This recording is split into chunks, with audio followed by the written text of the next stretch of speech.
ಆತ್ಮೀಯ ಸ್ಪರ್ಧಾ ಮಿತ್ರರೇ, ನಾನು ನಿಮ್ಮ ಮಾರಗೌಡ ಸರ್, ಎಕ್ಸಲೆಂಟ್ ಇತಿಹಾಸ ಪುಸ್ತಕದ ಅಥರ್ ವಿದ್ಯಾರ್ಥಿಗಳೇ, ಶ್ರೀ ಗುರುಕುಲ ಅಕಾಡೆಮಿಗೆ ತಮಗೆಲ್ಲರಿಗೂ ಸಹ ಸ್ವಾಗತವನ್ನು ಕೋರುತ್ತಾ ತರಗತಿಯನ್ನು ಆರಂಭಿಸೋಣ. ವಿದ್ಯಾರ್ಥಿಗಳೇ ನೋಡಿ ವಿದ್ಯಾರ್ಥಿಗಳೇ, ಹಿಂದಿನ ಒಂದು ತರಗತಿಯಲ್ಲಿ ಕರ್ನಾಟಕದ ದಂಗೆಗಳ ಸಂಪೂರ್ಣವಾದಂತಹ ಒಂದು ಇತಿಹಾಸವನ್ನು ಅಧ್ಯಯನ ಮಾಡಿದ್ವಿ.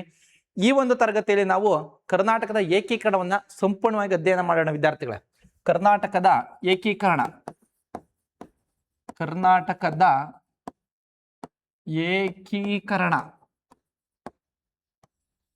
ಕರ್ನಾಟಕದ ಏಕೀಕರಣ ಅಂದ್ರೆ ಕರ್ನಾಟಕದ ಏಕೀಕರಣ ಅಂತಂದಾಗ ನೋಡಿ, ಕರ್ನಾಟಕದ ಏಕೀಕರಣಕ್ಕೆ ಹಲವಾರು ಪತ್ರಿಕೆಗಳ ಬೆಂಬಲವನ್ನು ನೀಡಿದವು. ಹಲವಾರು ಜನ ಕವಿಗಳು, ವಿದ್ವಾಂಸರ ಹೇಳಿಕೆಗಳು ಕಾರಣವಾಗಿತ್ತು. ಹಲವಾರು ಸಂಘ ಸಂಸ್ಥೆಗಳು, ಕರ್ನಾಟಕ ವಿದ್ಯಾವರ್ಧಕ ಸಂಘ, ಕನ್ನಡ ಸಾಹಿತ್ಯ ಪರಿಷತ್ತು, ಕರ್ನಾಟಕ ಸಭಾ, ಕರ್ನಾಟಕ ಏಕೀಕರಣ ಸಮಿತಿ, ಕರ್ನಾಟಕ ಏಕೀಕರಣ ಮಹಾಸಮಿತಿ, ಕರ್ನಾಟಕದ ಏಕೀಕರಣ ಆಗಿರ್ಬೋದು, ಧಾರ್ ಸಮಿತಿ ಆಗಿರ್ಬೋದು, JVP ಸಮಿತಿ ಆಗಿರ್ಬೋದು, ನಾನಲ್ ಕಾಂಗ್ರೆಸ್ ಅಧಿವೇಶನ ಆಗಿರ್ಬೋದು, ರಾಜ್ಯ ಪುನರ್ವಿಂಗಡನಾ ಆಯೋಗ ಅಥವಾ ಫಜಲ್ ಅಲಿ ಆಯೋಗ ಆಗಿರ್ಬೋದು, ಅಖಿಲ ಕರ್ನಾಟಕ ರಾಜ್ಯ ನಿರ್ಮಾಣ ಪರಿಷತ್ತು ಆಗಿರಬಹುದು, LS ಮಿಶ್ರಾ ಸಮಿತಿ ಆಗಿರ್ಬೋದು, ವಾಂಚೋ ಸಮಿತಿ ಆಗಿರ್ಬೋದು, ಮಹಾಜನ್ ಆಯೋಗ. ನೋಡಿ, ಇವೆಲ್ಲವುಗಳ ಆಧಾರದ ಈ ಎಲ್ಲವುಗಳ ಇತಿಹಾಸವನ್ನು ಅಧ್ಯಯನ ಮಾಡಿದ್ರೆ ಇದು ಕರ್ನಾಟಕದ ಏಕೀಕರಣ. ಕೊನೆಗೆ 1973 ನವೆಂಬರ್ 1ನೇ ತಾರೀಕಿನಂದು ಅಖಿಲ ಕರ್ನಾಟಕ ಈ ಒಂದು ಮೈಸೂರು ರಾಜ್ಯಕ್ಕೆ, ಏಕೀಕೃತ ಮೈಸೂರು ರಾಜ್ಯಕ್ಕೆ ಕರ್ನಾಟಕ ಎಂದು ಮರುನಾಮಕರಣ ಮಾಡಲಾಗುತ್ತದೆ. ಅಂದಿಗೆ ನಾವು ಕರ್ನಾಟಕದ ಏಕೀಕರಣವನ್ನ ಮುಕ್ತಾಯಗೊಳಿಸಲಾಗುತ್ತದೆ.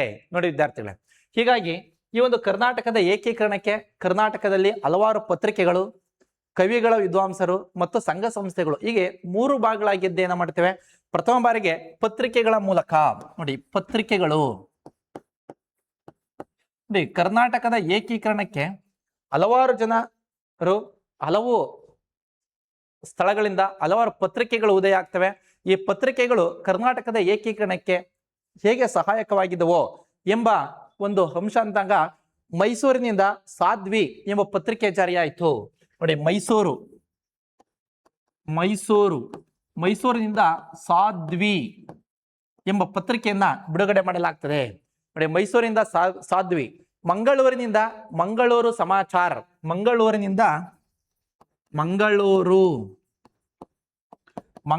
ಸಮಾಚಾರ.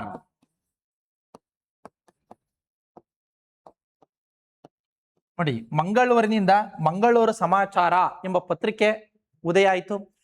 ಬಿಜಾಪುರದಿಂದ ಕರ್ನಾಟಕದ ವೈಭವ. ಬಿಜಾಪುರ ಇಂದಿನ ವಿಜಯಪುರ, ಬಿಜಾಪುರ ಇಂದಿನ ವಿಜಯಪುರ. ಬಿಜಾಪುರ ಅಂದ್ರೆ ಇಂದಿನ ವಿಜಯಪುರ, ಕರ್ನಾಟಕದ ವೈಭವ, ಕರ್ನಾಟಕದ ವೈಭವ. ನೋಡಿ, ಬಿಜಾಪುರ ಅಂದ್ರೆ ವಿಜಯಪುರ, ಇಂದಿನ ವಿಜಯಪುರ, ಅಲ್ಲಿಂದ ಕರ್ನಾಟಕದ ವೈಭವ ಎಂಬ ಪತ್ರಿಕೆ ಉದಯವಾಯಿತು. ನಂತರ ಬೆಂಗಳೂರಿನಿಂದ ಪ್ರಜಾಮತ, ಬೆಂಗಳೂರಿನಿಂದ ಪ್ರಜಾಮತ, ಚಿತ್ರಗುಪ್ತ ಮತ್ತು ದಿ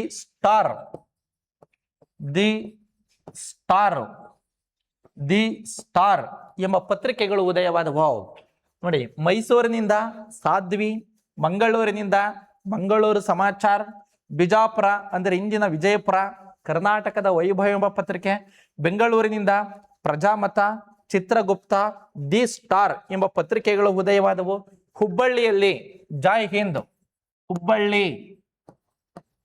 ಹುಬ್ಬಳ್ಳಿಯಲ್ಲಿ ಜೈ ಹಿಂದ್, ಹುಬ್ಬಳ್ಳಿಯಿಂದ ಜೈ ಹಿಂದ್ ಎಂಬ ಪತ್ರಿಕೆ ಉದಯವಾಯಿತು.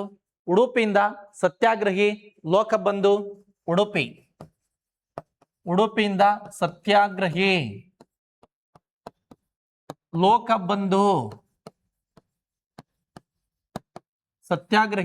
ಲೋಕಬಂಧು ಎಂಬ ಪತ್ರಿಕೆಗಳು ಉದಯವಾದವು. ನೋಡಿ, ಕರ್ನಾಟಕದ ಏಕೀಕರಣಕ್ಕೆ ಪತ್ರಿಕೆಗಳು ಹೇಗೆ ಸಹಾಯಕವಾಗಿದ್ವು ಅಂದಾಗ ಮೈಸೂರಿನಿಂದ ಸಾಧ್ವಿ, ಮಂಗಳೂರಿನಿಂದ ಮಂಗಳೂರು ಸಮಾಚಾರ ಎಂಬ ಪತ್ರಿಕೆ, ಬಿಜಾಪುರ ಅಂದ್ರೆ ವಿಜಯಪುರದಿಂದ ಕರ್ನಾಟಕದ ವೈಭವ ಎಂಬ ಪತ್ರಿಕೆ ಉದಯವಾಯಿತು. ಬೆಂಗಳೂರಿನಿಂದ ಪ್ರಜಾಮತ, ಚಿತ್ರಗುಪ್ತ, ದಿ ಸ್ಟಾರ್ ಎಂಬ ಪತ್ರಿಕೆಗಳು ಉದಯವಾದವು. ಹುಬ್ಬಳ್ಳಿಯಿಂದ ಜಾಯ್ ಹಿಂದ್, ಹುಬ್ಬಳ್ಳಿಯಿಂದ ಜಾಯ್ ಹಿಂದ್ ಎಂಬ ಪತ್ರಿಕೆ ಉದಯವಾಯಿತು. ಉಡುಪಿಯಿಂದ ಸತ್ಯಾಗ್ರಹಿ ಲೋಕಬಂಧು, ಸತ್ಯಾಗ್ರಹಿ ಲೋಕಬಂಧು ಎಂಬ ಪತ್ರಿಕೆಗಳು ಉದಯವಾದವು. ಈ ಎಲ್ಲ ಪತ್ರಿಕೆಗಳು ಕರ್ನಾಟಕದ ಏಕೀಕರಣಕ್ಕೆ ಸಹಾಯಕವಾಗಿದ್ದವು. ನೋಡಿ, ನಂತರ ಕವಿಗಳು ಮತ್ತು ವಿದ್ವಾಂಸರ ಒಂದು ಹೇಳಿಕೆಗಳು. ಕವಿಗಳು ಮತ್ತು ವಿದ್ವಾಂಸರ ಹೇಳಿಕೆಗಳು. ನೋಡಿ, ಕವಿಗಳು ಮತ್ತು ವಿದ್ವಾಂಸರ ಹೇಳಿಕೆಗಳು ಅಂತಂದಾಗ ಉಯಿಲಗೊಳ ನಾರಾಯಣರಾವರು ಉದಯವಾಗಲಿ ನಮ್ಮ ಚೆಲುವ ಕನ್ನಡ ನಾಡು ಎಂಬ ಗೀತೆಯನ್ನ ರಚನೆ ಮಾಡುವುದರ ಮೂಲಕ ಹಾಡಿದರು. ಇದು ಕರ್ನಾಟಕ ರಾಜ್ಯದ ಒಂದು ಪ್ರತ್ಯೇಕತೆಗಾಗಿ ತನ್ನದೇ ಆದಂತ ಒಂದು ವಿಶೇಷವಾದಂತ ಒಂದು ಅಂಶವನ್ನು ಒಳಗೊಂಡಿತ್ತು. ನೋಡಿ, ಹುಯಿಲಗೊಳ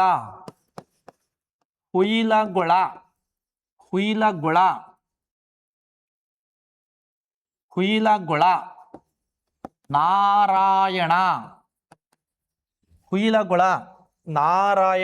ರಾವ್ ಉದಯವಾಗಲಿ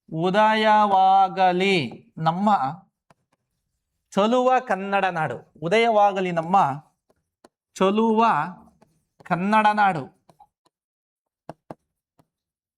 ಕನ್ನಡ ನಾಡು ಎಂಬ ಗೀತೆ ರಚನೆ ಮಾಡಿದರು.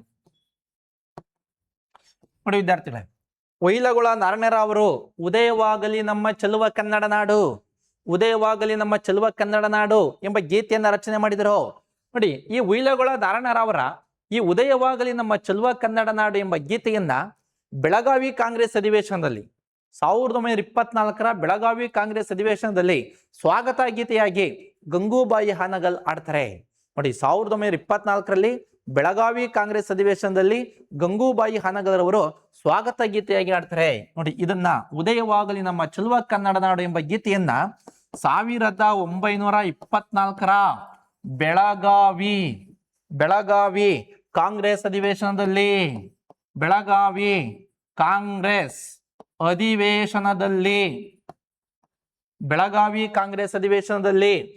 ಬೆಳಗಾವಿ ಕಾಂಗ್ರೆಸ್ ಅಧಿವೇಶನದಲ್ಲಿ ಸ್ವಾಗತ ಗೀತೆಯಾಗಿ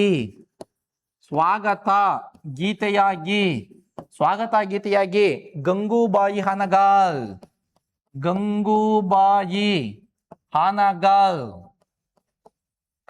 ಸ್ವಾಗತ ಗೀತೆಯಾಗಿ ಗಂಗೂಬಾಯಿ ಹಾನಗಲ್ ಹಾಡಿದಂಥವರು. ನೋಡಿ ವಿದ್ಯಾರ್ಥಿಗಳೇ, ಉಯಿಲಗೊಳ ನಾರಾಯಣರಾವರು ಉದಯವಾಗಲಿ ನಮ್ಮ ಚೆಲುವ ಕನ್ನಡ ನಾಡು ಎಂಬ ಗೀತೆಯನ್ನು ರಚನೆ ಮಾಡ್ತಾರೆ. ಇದನ್ನ 1924 ಬೆಳಗಾವಿ ಕಾಂಗ್ರೆಸ್ ಅಧಿವೇಶನದಲ್ಲಿ ಸ್ವಾಗತ ಗೀತೆಯಾಗಿ ಹಾಡಿದಂಥವ್ರು ಯಾರಪ್ಪ ಅಂತಂದಾಗ ಗಂಗೂಬಾಯಿ ಹಾನಗಲ್. ನೋಡಿ, ಬೆಳಗಾವಿ ಕಾಂಗ್ರೆಸ್ ಅಧಿವೇಶನದ ಅಧ್ಯಕ್ಷತೆಯನ್ನು ವಹಿಸಿಕೊಂಡಿದ್ದಂಥವ್ರು ಯಾರು? ನಮ್ಮ ತಾತ ಗಾಂಧಿ ತಾತ. ನೋಡಿ, ಇದು ಕರ್ನಾಟಕದಲ್ಲಿ ನಡೆದಂತ ಮತ್ತು ಗಾಂಧೀಜಿ ಅಧ್ಯಕ್ಷತೆ ವಹಿಸಿಕೊಂಡಿದ್ದಂತ ಏಕೈಕ ಅಧಿವೇಶನವೇ ಬೆಳಗಾವಿ ಕಾಂಗ್ರೆಸ್ ಅಧಿವೇಶನ. ಇದು ಒಟ್ಟಾರೆ 39ನೇ ಅಧಿವೇಶನವಾಗಿತ್ತು. ನೋಡಿ ವಿದ್ಯಾರ್ಥಿ, ಇದನ್ನೆಲ್ಲ ನಾವು ಹಿಂದೆ ಅಧ್ಯಯನ ಮಾಡಿದ್ದೇವೆ, ಹಾಗಾಗಿ ನಾನು ಸ್ವಲ್ಪ ಹೇಳಿ ಹಾಗೆ ಮುಂದೆ ಹೋಗ್ತಾ ಇರ್ತೀನಿ ವಿದ್ಯಾರ್ಥಿಗಳೇ. ನೋಡಿ, ತದನಂತರ ನಮ್ಮ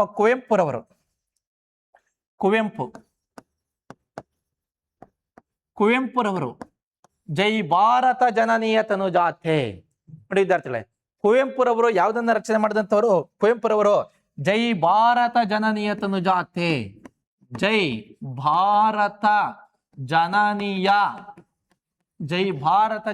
ತನುಜಾತೆ ಎಂಬ ಗೀತೆ ರಚನೆ ಮಾಡಿದಂಥವ್ರು. ನೋಡಿ, ಕುವೆಂಪುರವರು ಜೈ ಭಾರತ ಜನನೀಯ ತನುಜಾತೆ ಎಂಬ ಗೀತೆಯನ್ನ ರಚನೆ ಮಾಡುವುದರ ಮೂಲಕ ಪ್ರೋತ್ಸಾಹವನ್ನ ನೀಡಿದಂಥವ್ರು. ನೋಡಿ, ತದನಂತರ ಪಂಜೆ ಮಂಗೇಶರಾಯರು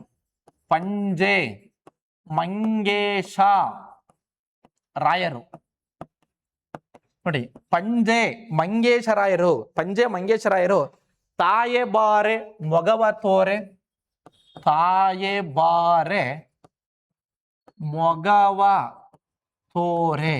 ನೋಡಿ, ತಾಯೆ ಬಾರೆ ಮಗವ ತೋರೆ ಕನ್ನಡಿಗರ ಮಾತೆಯೇ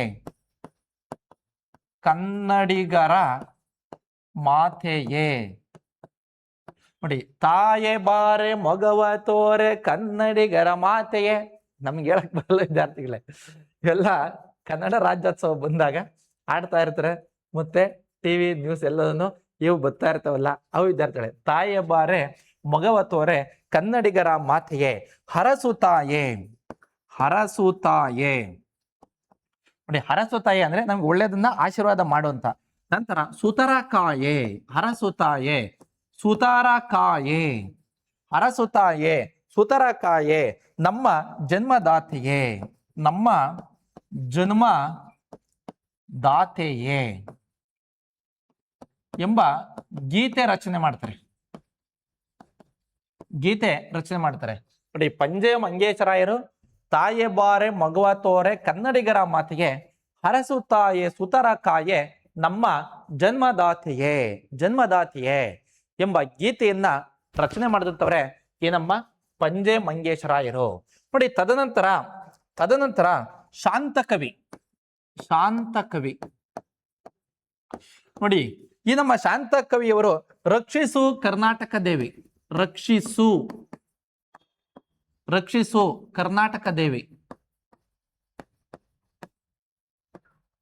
ರಕ್ಷಿಸು ಕರ್ನಾಟಕ ದೇವಿ, ಸಂರಕ್ಷಿಸು ಕರ್ನಾಟಕ ದೇವಿ, ಸಂರಕ್ಷಿಸು ಕರ್ನಾಟಕ ದೇವಿ, ಸಂರಕ್ಷಿಸು ಕರ್ನಾಟಕ ದೇವಿ ನೋಡಿ. ಶಾಂತಕವಿ ರಕ್ಷಿಸು ಕರ್ನಾಟಕ ದೇವಿ, ಸಂರಕ್ಷಿಸು ಕರ್ನಾಟಕ ದೇವಿ. ಕದಂಬಾಜೆ, ಕದಂಬಾಜೆ, ಕದಂಬಾಜೆ ಚಾಲುಕ್ಯಂಕುಶ, ಚಾಲುಕ್ಯಂಕುಶ, ಕದಂಬಾಜೆ ಚಾಲುಕ್ಯಂಕುಶ, ಕದಂಬಾಜೆ ಚಾಲುಕ್ಯಂಕುಶ. ಶೋಭವರ್ಣೆ, ಶೋಭವರ್ಣೆ ಗೀತೆ ರಚನೆ ಮಾಡ್ತಾರೆ, ಗೀತೆ ರಚನೆ ಮಾಡ್ತಾರೆ ವಿದ್ಯಾರ್ಥಿಗಳೇ ನೋಡಿ. ಶಾಂತಕವಿ ರಕ್ಷಿಸು ಕರ್ನಾಟಕ ದೇವಿ, ಸಂರಕ್ಷಿಸು ಕರ್ನಾಟಕ ದೇವಿ, ಕದಂಬಾಜೆ ಚಾಲುಕ್ಯಂಕುಶ ಶೋಭವರ್ಣೆ ಎಂಬ ಗೀತೆಯನ್ನ ರಚನೆ ಮಾಡಿದಂಥವ್ರು ನೋಡಿ ವಿದ್ಯಾರ್ಥಿಗಳು. ಹೀಗೆ ಇವರೆಲ್ಲರೂ ಇಂಥ ಒಂದು ಗೀತೆಗಳನ್ನ ರಚನೆ ಮಾಡೋದರ ಮೂಲಕ ಒಂದು ಕರ್ನಾಟಕದ ಏಕೀಕರಣಕ್ಕೆ ತಮ್ಮದೇ ಆದಂತ ಒಂದು ಕೊಡುಗೆಯನ್ನ ನೀಡಿದಂಥವ್ರು.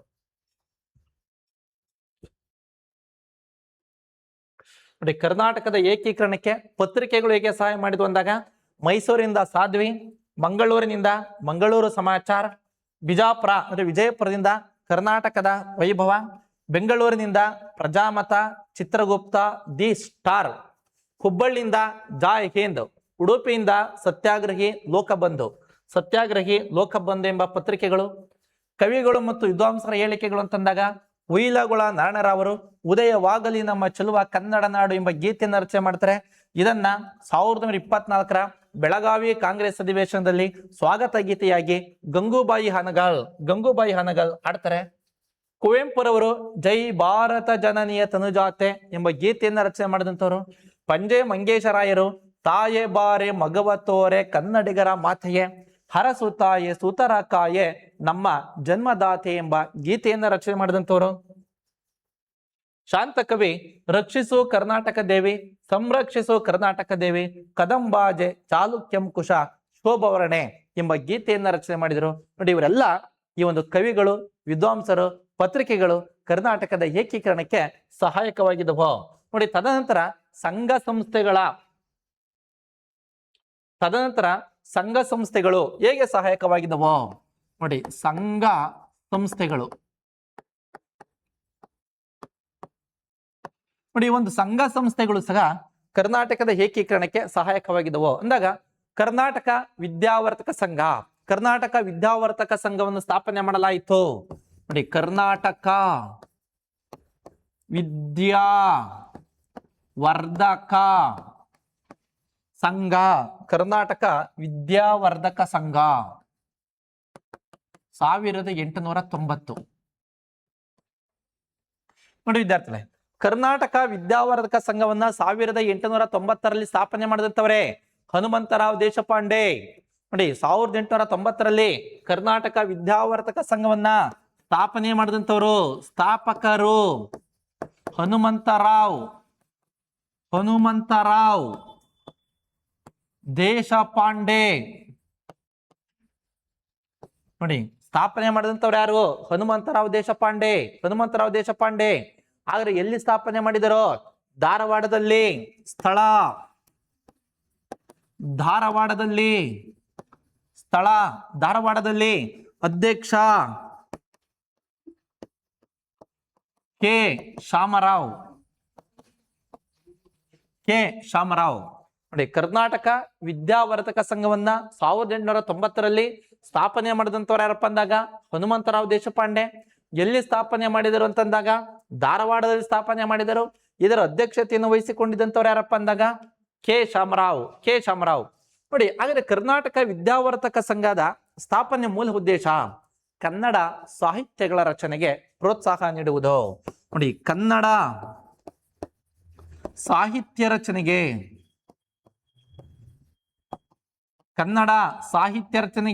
ಪ್ರೋತ್ಸಾಹ. ಕನ್ನಡ ಸಾಹಿತ್ಯ ರಚನೆಗೆ ಪ್ರೋತ್ಸಾಹ.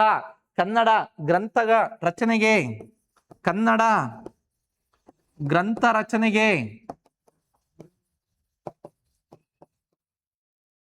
ನೋಡಿ, ಕನ್ನಡ ಸಾಹಿತ್ಯ ರಚನೆಗೆ ಪ್ರೋತ್ಸಾಹ ನೀಡುವಂಥದ್ದು, ಕನ್ನಡ ಗ್ರಂಥ ರಚನೆಗೆ ಪ್ರೋತ್ಸಾಹ ನೀಡುವಂಥದ್ದು, ಕನ್ನಡ ಪುಸ್ತಕಗಳ ಪ್ರಕಟಣೆ, ಕನ್ನಡ ಪುಸ್ತಕ ರಚನೆಗೆ ಮತ್ತು ಕನ್ನಡ ಭಾಷೆಯ ಅಭಿವೃದ್ಧಿ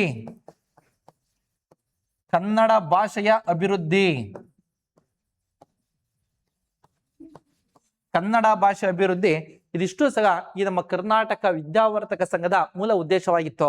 ನೋಡಿ, ಕನ್ನಡದಲ್ಲಿ ಸಾಹಿತ್ಯವನ್ನು ರಚನೆ ಮಾಡುವುದಕ್ಕೆ ಪ್ರೋತ್ಸಾಹ ನೀಡುವಂಥದ್ದು, ಗ್ರಂಥ ರಚನೆಗೆ ಪ್ರೋತ್ಸಾಹ ನೀಡುವಂಥದ್ದು, ಕನ್ನಡದ ಪುಸ್ತಕಗಳನ್ನು ಬಿಡುಗಡೆ ಮಾಡುವಂಥದ್ದು ಮತ್ತು ಕನ್ನಡ ಭಾಷೆಯನ್ನು ಅಭಿವೃದ್ಧಿ ಮಾಡುವಂತಹ ಉದ್ದೇಶ ಈ ನಮ್ಮ ಕರ್ನಾಟಕ ವಿದ್ಯಾವರ್ಧಕ ಸಂಘದ ಮೂಲ ಉದ್ದೇಶವಾಗಿತ್ತು. ನೋಡಿ, ಇಂಥ ಒಂದು ಸಮಯದಲ್ಲಿಯೇ 1915ರಲ್ಲಿ ಕನ್ನಡ ಸಾಹಿತ್ಯ ಪರಿಷತ್ತು ಸ್ಥಾಪನೆಯಾಯಿತು. ಕನ್ನಡ ಸಾಹಿತ್ಯ ಪರಿಷತ್ತು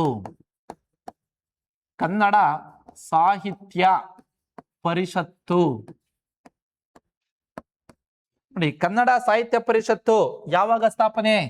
1915ರಲ್ಲಿ. ನೋಡಿ, 1915ರಲ್ಲಿ ಕನ್ನಡ ಸಾಹಿತ್ಯ ಪರಿಷತ್ತನ್ನ ಸ್ಥಾಪನೆ ಮಾಡಿದಂತವ್ರೆ ನಮ್ಮ ಸರ್ ಎಂ ವಿಶ್ವೇಶ್ವರಯ್ಯನವರು. ಸ್ಥಾಪಕರು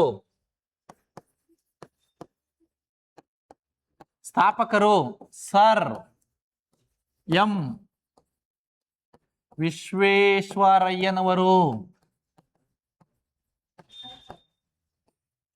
ನೋಡಿ, ಕನ್ನಡ ಸಾಹಿತ್ಯ ಪರಿಷತ್ತನ್ನ 1915ರಲ್ಲಿ ಸ್ಥಾಪನೆ ಮಾಡಿದಂಥವ್ರು ಯಾರಪ್ಪ ಅಂತಂದಾಗ ಸರ್ ಎಂ ವಿಶ್ವೇಶ್ವರಯ್ಯನವರು. ಎಲ್ಲಿ ಸ್ಥಾಪನೆ ಮಾಡಿದರು? ನಮ್ಮ ಬೆಂಗಳೂರಿನಲ್ಲಿಯೇ ಸ್ಥಾಪನೆ ಮಾಡಿದರು. ನೋಡಿ, ಎಲ್ಲಿ ಸ್ಥಾಪನೆ ಮಾಡಿದರು? ಸ್ಥಳ ಬೆಂಗಳೂರು. ನೋಡಿ, ವಿಶ್ವೇಶ್ವರಯ್ಯನವರು 1915ರಲ್ಲಿ ಕನ್ನಡ ಸಾಹಿತ್ಯ ಪರಿಷತ್ತನ್ನ ಎಲ್ಲಿ ಸ್ಥಾಪನೆ ಮಾಡಿದರು? ಬೆಂಗಳೂರಿನಲ್ಲಿ ಸ್ಥಾಪನೆ ಮಾಡಿದರು. ನೋಡಿ, ಹಾಗಾದ್ರೆ ಇಂಥ ಒಂದು ಸಮಯದಲ್ಲಿಯೇ ಇದೇ 1915ರಲ್ಲಿ ಬೆಂಗಳೂರಿನಲ್ಲಿಯೇ ಪ್ರಥಮ ಕನ್ನಡ ಸಾಹಿತ್ಯ ಪರಿಷತ್ತಿನ ಸಮ್ಮೇಳನವನ್ನ ನಡೆಸಿದರು. ಆದ್ರೆ ಪ್ರಥಮ ಅಧ್ಯಕ್ಷ ಎಚ್ ವಿ ನಂಜುಂಡಯ್ಯನವರು. ನೋಡಿ, ಬೆಂಗಳೂರು ಎಚ್ ವಿ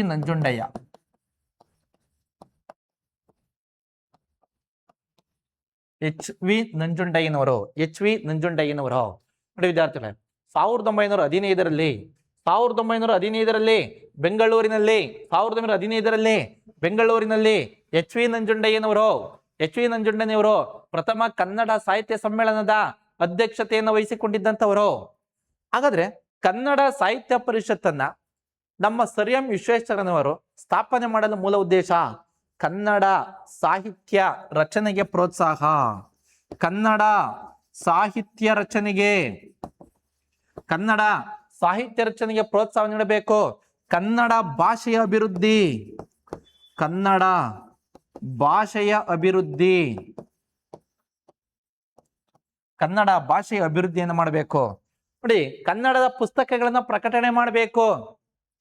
ಕನ್ನಡದ ಕಾದಂಬರಿಗಳು, ಸಾಹಿತ್ಯಕ ಕೃತಿಗಳು ರಚನೆ ಆಗಬೇಕು ಎಂಬ ಮೂಲ ಉದ್ದೇಶ ಈ ನಮ್ಮ ಕನ್ನಡ ಸಾಹಿತ್ಯ ಪರಿಷತ್ತಿನ ಉದ್ದೇಶವಾಗಿತ್ತು. ನೋಡಿ, ಸರ್ ಎಂ ವಿಶ್ವೇಶ್ವರಯ್ಯನವರು ಬೆಂಗಳೂರಿನಲ್ಲಿ ಸ್ಥಾಪನೆ ಮಾಡ್ತಾರೆ.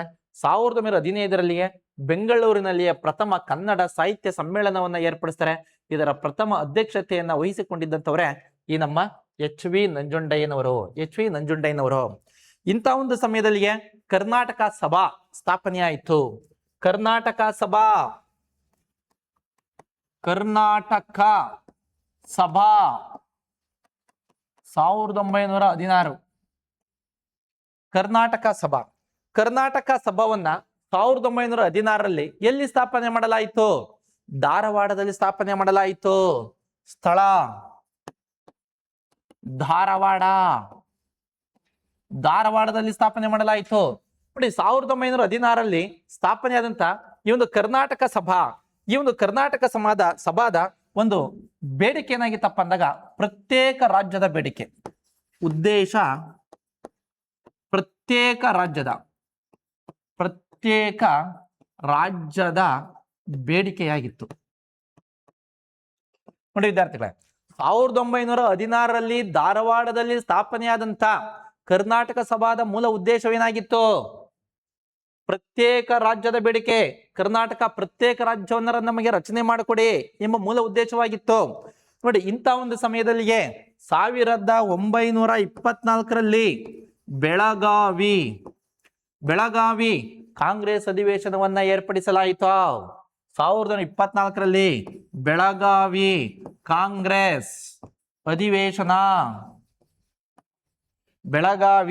ಕಾಂಗ್ರೆಸ್ ಅಧಿವೇಶನ ನಡೆಸಲಾಯಿತು. ನೋಡಿ ವಿದ್ಯಾರ್ಥಿಗಳೇ, 1916ರಲ್ಲಿ ಕರ್ನಾಟಕ ಸಭಾವನ್ನ ಧಾರವಾಡದ ಸ್ಥಾಪನೆ ಮಾಡ್ತೇವೆ. ಅದರ ಮೂಲ ಉದ್ದೇಶ ಏನಾಗಿತ್ತು? ಪ್ರತ್ಯೇಕ ರಾಜ್ಯದ ಬೇಡಿಕೆ, ಅಂದ್ರೆ ಕರ್ನಾಟಕ ಪ್ರತ್ಯೇಕ ರಾಜ್ಯವನ್ನು ನಿರ್ಮಾಣ ಮಾಡಬೇಕೆಂಬುದಾಗಿತ್ತು. ಮತ್ತೆ ಇದೇ 1924ರಲ್ಲಿ ಬೆಳಗಾವಿ ಕಾಂಗ್ರೆಸ್ ಅಧಿವೇಶನವನ್ನು ಏರ್ಪಡಿಸಲಾಯಿತು. ನೋಡಿ, ಇಂಥ ಒಂದು ಸಮಯದಲ್ಲಿಗೆ ಇದೇ 1930ರಲ್ಲಿ ಪ್ರಥಮ ದುಂಡು ಮೇಜಿನ ಸಮ್ಮೇಳನವನ್ನ ಏರ್ಪಡಿಸಲಾಯಿತು. ನೋಡಿ, ಇಂಗ್ಲೆಂಡಿನಲ್ಲಿ ನಡೆದಂತಹ ಪ್ರಥಮ ದುಂಡು ಮೇಜಿನ ಸಮ್ಮೇಳನದಲ್ಲಿ ಬೆನಗಲ್ ರಾಮರಾವ್, ಮಿರ್ಜಾ ಇಸ್ಮಾಯಿಲ್, ಶಿವಮೂರ್ತಿ ಶಾಸ್ತ್ರಿ ಅವರು ಭಾಗವಹಿಸ್ತಾರೆ.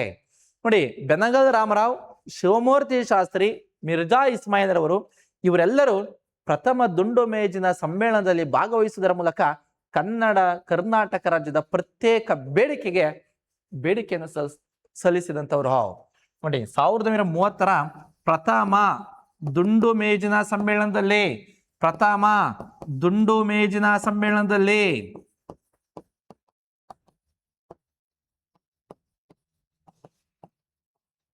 ನೋಡಿ, 1930ರ ಪ್ರಥಮ ದುಂಡು ಮೇಜಿನ ಸಮ್ಮೇಳನದಲ್ಲಿ ನಮ್ಮ ಕರ್ನಾಟಕದಿಂದ ಬೆನಗಲ್ ರಾಮರಾವ್,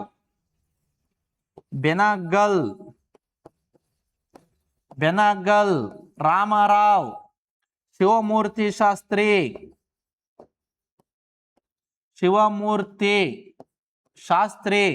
ಮಿರ್ಜಾ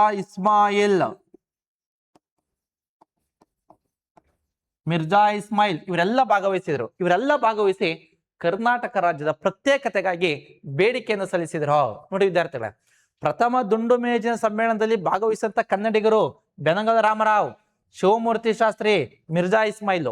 3 ದುಂಡು ಮೇಜಿನ ಸಮ್ಮೇಳನದಲ್ಲಿ ಭಾಗವಹಿಸಂತ ಕನ್ನಡಿಗ ಅಂದಾಗ ಮಿರ್ಜಾ ಇಸ್ಮಾಯಿಲ್. ನೋಡಿ ವಿದ್ಯಾರ್ಥಿಗಳೇ, 3 ದುಂಡು ಮೇಜಿನ ಸಮ್ಮೇಳನದಲ್ಲಿ ಭಾಗವಹಿಸಂತ ಕನ್ನಡಿಗ ಯಾರು ಅಂದಾಗ ಮಿರ್ಜಾ ಇಸ್ಮಾಯಿಲ್. ಪ್ರಥಮ ದುಂಡು ಮೇಜಿನ ಸಮ್ಮೇಳನದಲ್ಲಿ ಭಾಗವಹಿಸಂತ ಕನ್ನಡಿಗರು ಯಾರಪ್ಪ ಅಂದಾಗ ಬೆನಗಲ್ ರಾಮರಾವ್, ಶಿವಮೂರ್ತಿ ಶಾಸ್ತ್ರಿ, ಮಿರ್ಜಾ ಇಸ್ಮಾಯಿಲ್ ರವರು. ಹೀಗಾಗಿ ಕ್ವಶನ್ ಚೇಂಜ್ ಆಗ್ತದೆ ವಿದ್ಯಾರ್ಥಿಗಳೇ. 3 ದುಂಡು ಮೇಜಿನ ಸಮ್ಮೇಳನದಲ್ಲಿ ಭಾಗವಹಿಸಿದಂತ ಕನ್ನಡಿಗ ಮಿರ್ಜಾ ಇಸ್ಮಾಯಿಲ್. ಪ್ರಥಮ ದುಂಡು ಮೇಜಿನ ಸಮ್ಮೇಳನದಲ್ಲಿ ಭಾಗವಹಿಸಿದಂತ ಕನ್ನಡಿಗರು ಬೆನಗಲ್ ರಾಮರಾವ್, ಶಿವಮೂರ್ತಿ ಶಾಸ್ತ್ರಿ, ಮಿರ್ಜಾ ಇಸ್ಮಾಯಿಲ್ ರವರು. ಇವರೆಲ್ಲ ಭಾಗವಹಿಸಿ ಕರ್ನಾಟಕ ರಾಜ್ಯದ ಪ್ರತ್ಯೇಕತೆಗಾಗಿ ಬೇಡಿಕೆಯನ್ನು ಸಲ್ಲಿಸಿದ್ರು.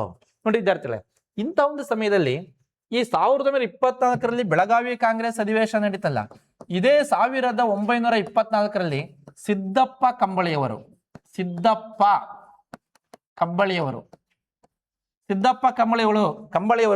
ಕರ್ನಾಟಕ ಏಕೀಕರಣ ಸಭಾ ಸ್ಥಾಪನೆ ಮಾಡ್ತಾರೆ. ಸಿದ್ದಪ್ಪ ಕಂಬಳಿಯವರು ಕರ್ನಾಟಕ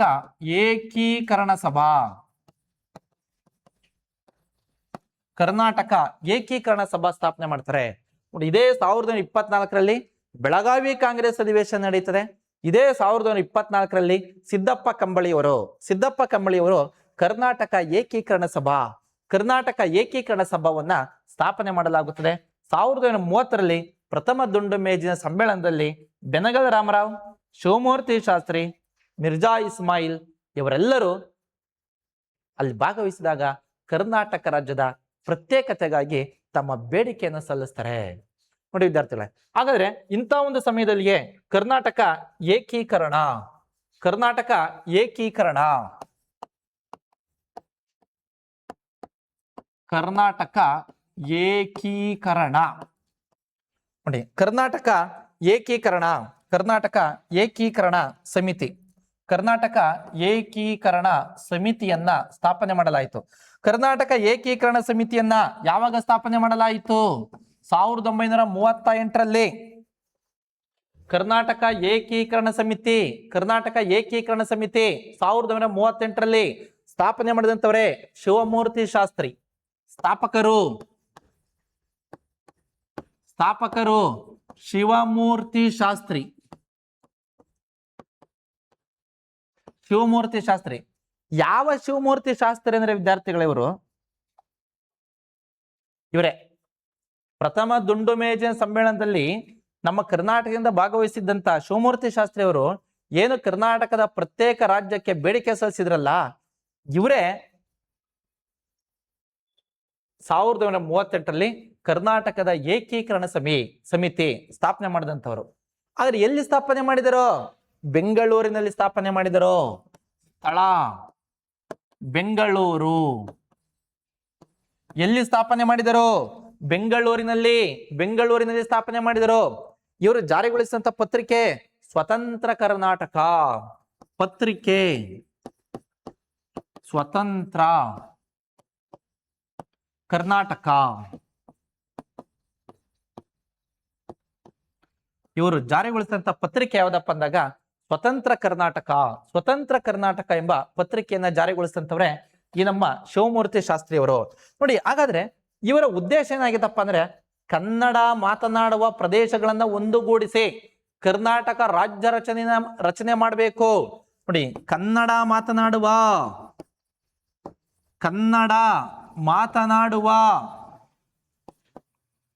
ಪ್ರದೇಶಗಳನ್ನು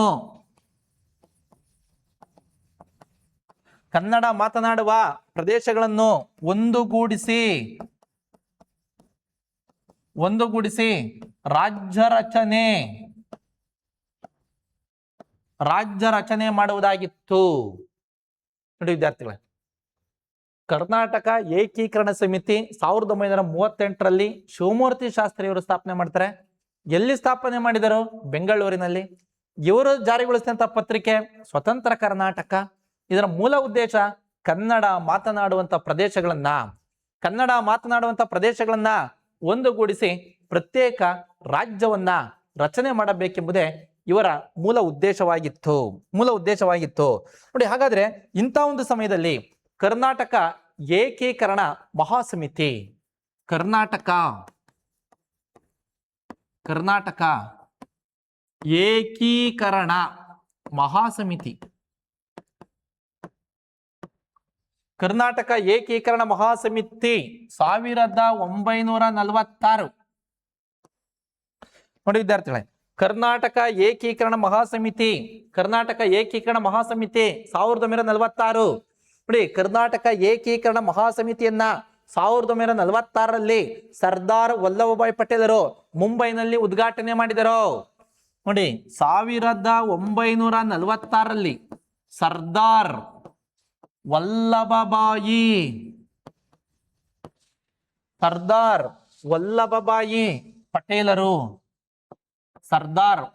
ಪಟೇಲರು ಮುಂಬೈನಲ್ಲಿ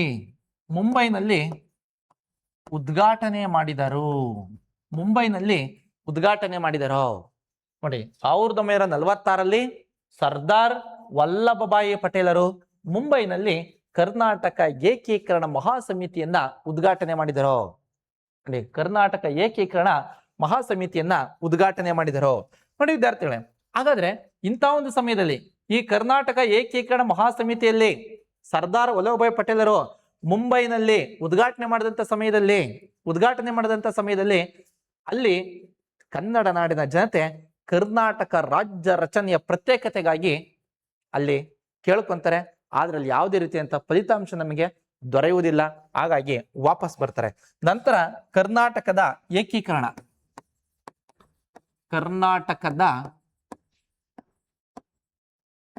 ಏಕೀಕರಣ, ಕರ್ನಾಟಕದ ಏಕೀಕರಣ 1947.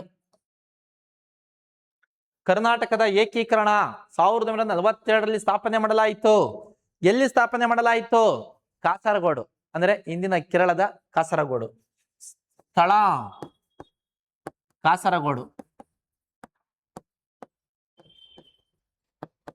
ಕಾಸರಗೋಡು ಇಂದಿನ ಕೇರಳದಲ್ಲಿದೆ.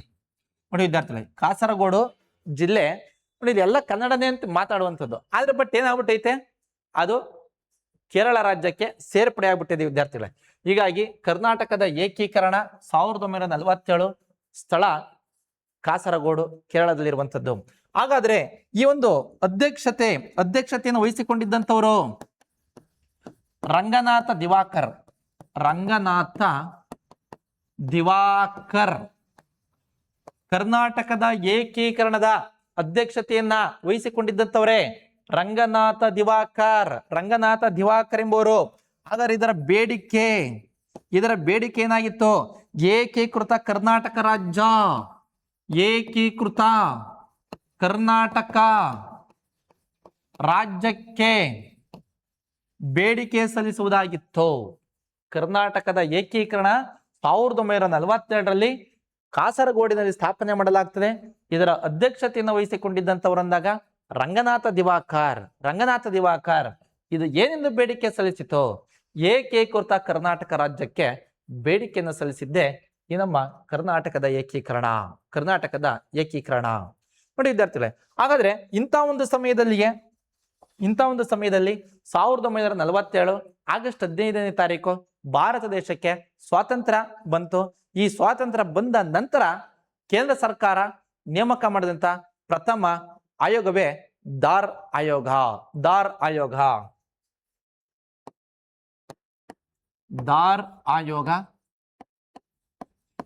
1948. ನೋಡಿ ವಿದ್ಯಾರ್ಥಿಗಳೇ, ದಾರ್ ಆಯೋಗ 1947 ಅಂತ ಹಾಕಿಯವರೇ ಬೇಜಾನ್ ಕಡೆ. ಅದು ರಾಂಗ್ ಅದು ವಿದ್ಯಾರ್ಥಿಗಳು. ಯಾಕೆಂದ್ರೆ 1947 ಆಗಸ್ಟ್ 15ಕ್ಕೆ ಸ್ವಾತಂತ್ರ್ಯ ಬಂತು. ಸ್ವಾತಂತ್ರ್ಯ ಬಂದ ನಂತರ ಕೇಂದ್ರ ಸರ್ಕಾರ ನೇಮಕ ಮಾಡಿದಂತ ಪ್ರಥಮ ಆಯೋಗವೇ ದಾರ್ ಆಯೋಗ. 47 ರಾಂಗ್ ಆಗ್ತದೆ, 47ರಲ್ಲಿ ಆಗಲಿಲ್ಲ.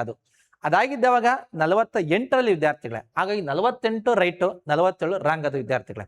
ದಾರ್ ಆಯೋಗ ಇದು ಸ್ವಾತಂತ್ರ್ಯ ನಂತರ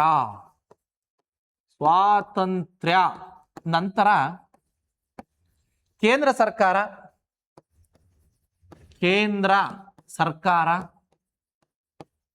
ಸ್ವಾತಂತ್ರ್ಯ ನಂತರ ಕೇಂದ್ರ ಸರ್ಕಾರ ರಚನೆ ಮಾಡಿದ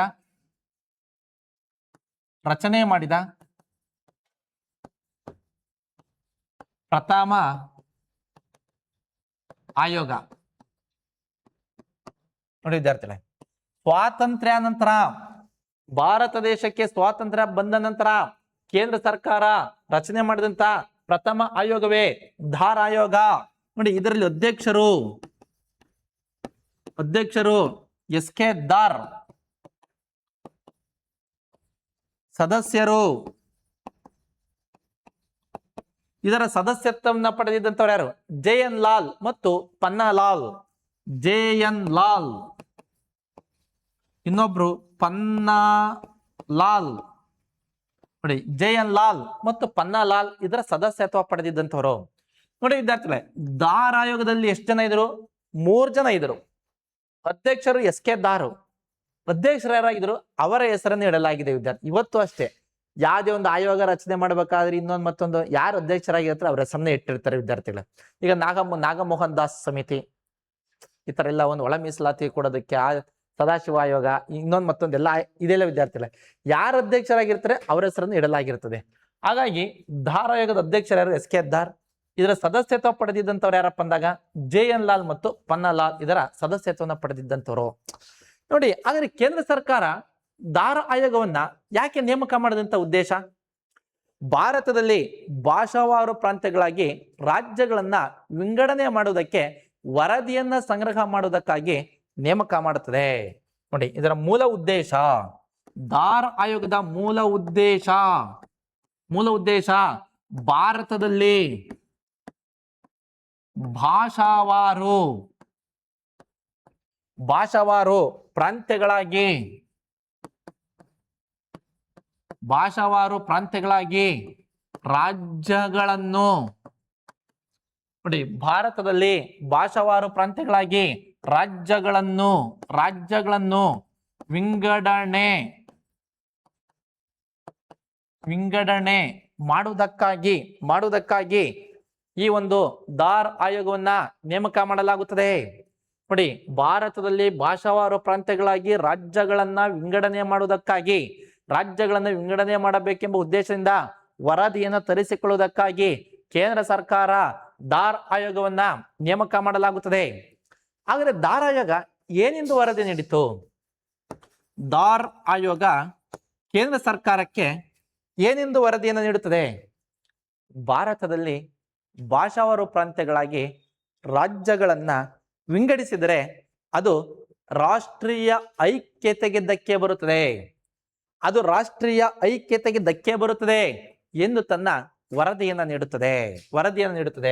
ನೋಡಿ, ದಾರ್ ಆಯೋಗ ಏನೆಂದು ವರದಿಯನ್ನು ನೀಡಿತು? ಭಾರತದಲ್ಲಿ ಭಾಷಾವಾರು ಪ್ರಾಂತ್ಯಗಳಾಗಿ ರಾಜ್ಯಗಳನ್ನು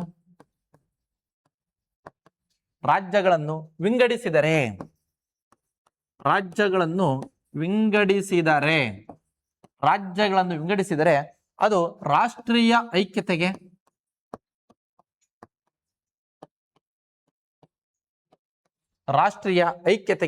ಧಕ್ಕೆ ಬರುತ್ತದೆ.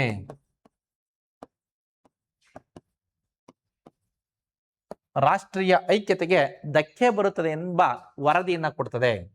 ನೋಡಿ, ಯಾವ ಉದ್ದೇಶಕ್ಕಾಗಿ ದಾರ್ ಆಯೋಗವನ್ನು ನೇಮಕ ಮಾಡಲಾಯಿತು?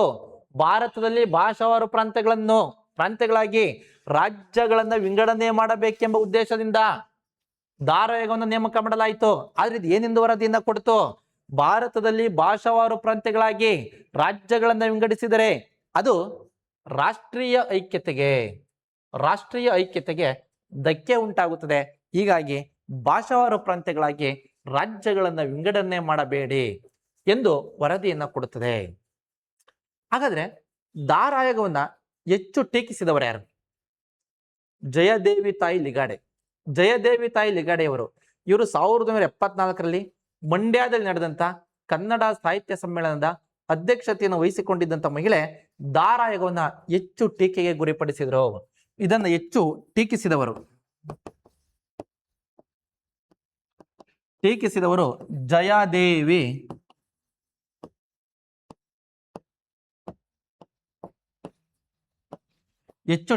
ಯಾರು? ಜಯದೇವಿ ತಾಯಿ ಲಿಗಾಡೆ. ಇವರು 1974ರಲ್ಲಿ ಮಂಡ್ಯದಲ್ಲಿ ನಡೆದಂತಹ ಕನ್ನಡ ಸಾಹಿತ್ಯ ಪರಿಷತ್ತು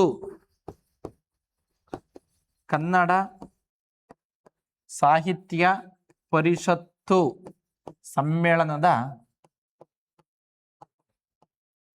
ಅಧ್ಯಕ್ಷತೆ ವಹಿಸಿಕೊಂಡಿದ್ದರು.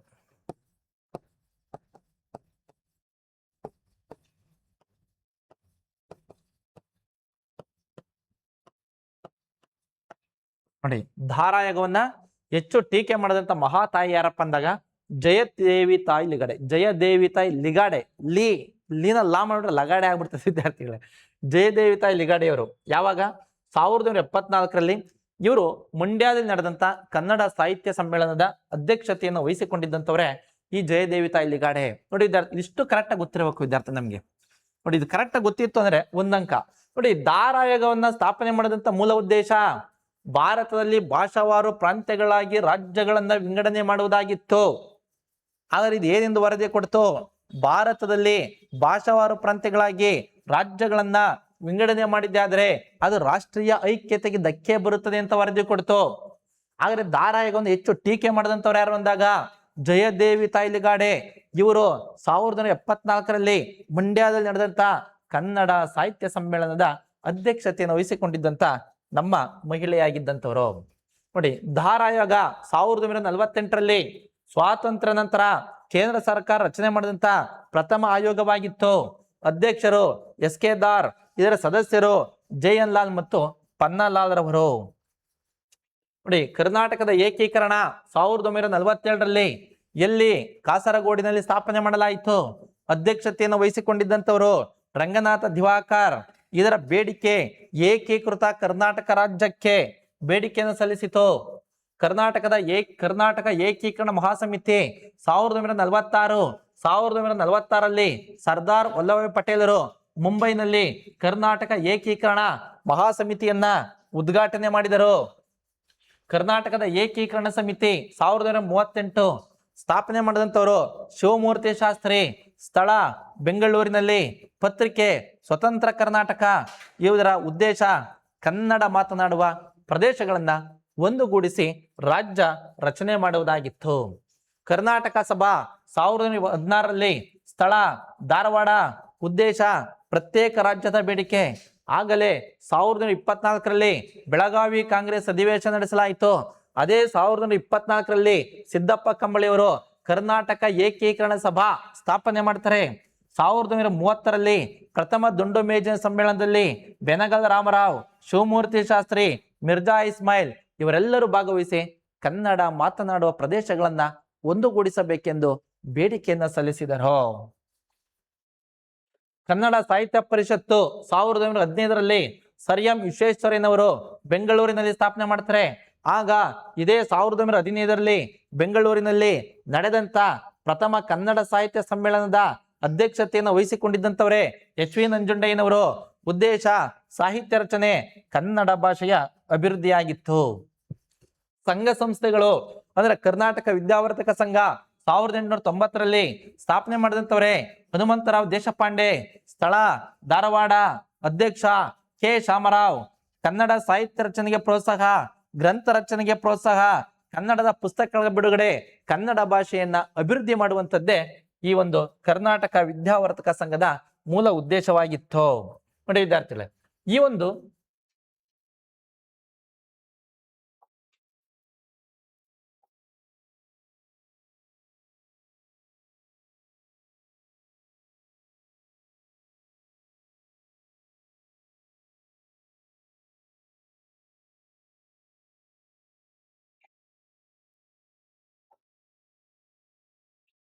ಒಂದು ದಾರ್ ಸಮಿತಿಯನ್ನ ನೇಮಕ ಮಾಡಿದಂತ ತದನಂತರ ಜೆವಿಪಿ ಸಮಿತಿ ಸ್ಥಾಪನೆ ಆಗ್ತದೆ. ಜೆವಿಪಿ ಸಮಿತಿ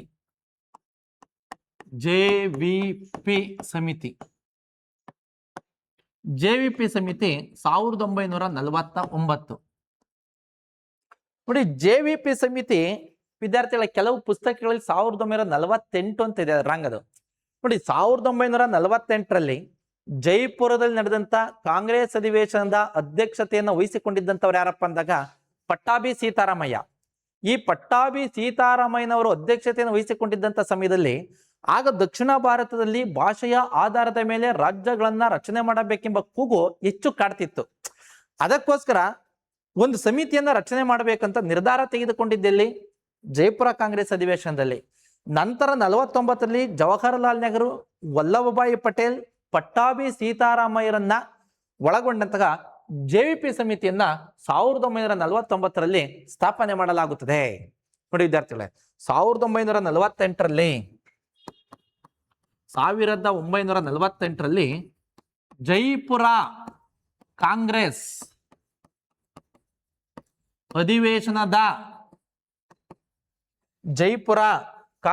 ಅಧಿವೇಶನದ ಅಧ್ಯಕ್ಷರು ಯಾರು? ಪಟ್ಟಾಭಿ ಸೀತಾರಾಮಯ್ಯ. ನೋಡಿ ವಿದ್ಯಾರ್ಥಿಗಳು, ಇದೇ ಕಾಂಗ್ರೆಸ್ನ ಕೊನೆಯ ಅಧಿವೇಶನ ಆಗುವಂಥದ್ದು. ನೋಡಿ, ಕಾಂಗ್ರೆಸ್ನ ಪ್ರಥಮ ಅಧಿವೇಶನ 1885ರಲ್ಲಿ ಮುಂಬೈನ ಗೋಕುಲ್ದಾಸ್ ಸಂಸ್ಕೃತ ತೇಜಪಾಲ್ ಪಾಠಶಾಲಾ ಆವರಣದಲ್ಲಿ.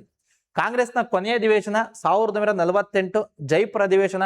ಕೊನೆಯ ಅಧ್ಯಕ್ಷರಂದಾಗ ಪಟ್ಟಾಭಿ ಸೀತಾರಾಮಯ್ಯ. ಅದ್ಯಾಕೆ ಹೀಗೆ ನಿಲ್ವನ್ಸ ಕಾಂಗ್ರೆಸ್ಸು? ಬಟ್ ಯಾಕೆ ನಾವು 48ಕ್ಕೆ ಮುಕ್ತಾಯ ಮಾಡ್ತೀವಿ ಅಂದ್ರೆ, ಗಾಂಧಿ ತಾತ ಒಂದು ಮಾತು ಹೇಳಿದರು. ಏನ್ ಹೇಳಿದರು ನೋಡಿ, ರಾಷ್ಟ್ರೀಯ ಕಾಂಗ್ರೆಸ್ ಪಕ್ಷ ಒಂದೇ ಭಾರತ ದೇಶಕ್ಕೆ ಸ್ವಾತಂತ್ರ್ಯವನ್ನು ತಂದುಕೊಟ್ಟಿಲ್ಲ. ಲಕ್ಷಾಂತರ ಜನ ಭಾರತೀಯರು ಬ್ರಿಟಿಷರ ಗುಂಡೇಟಿಗೆ ತಮ್ಮ ಹೆದೆಯನ್ನು ಕೊಟ್ಟು ತಮ್ಮ ಪ್ರಾಣವನ್ನು ಕೊಟ್ಟು ಭಾರತ ದೇಶಕ್ಕೆ ಸ್ವತಂತ್ರವನ್ನು ತಂದುಕೊಟ್ಟಿರುವಂಥದ್ದು. ಮುಂದಿನ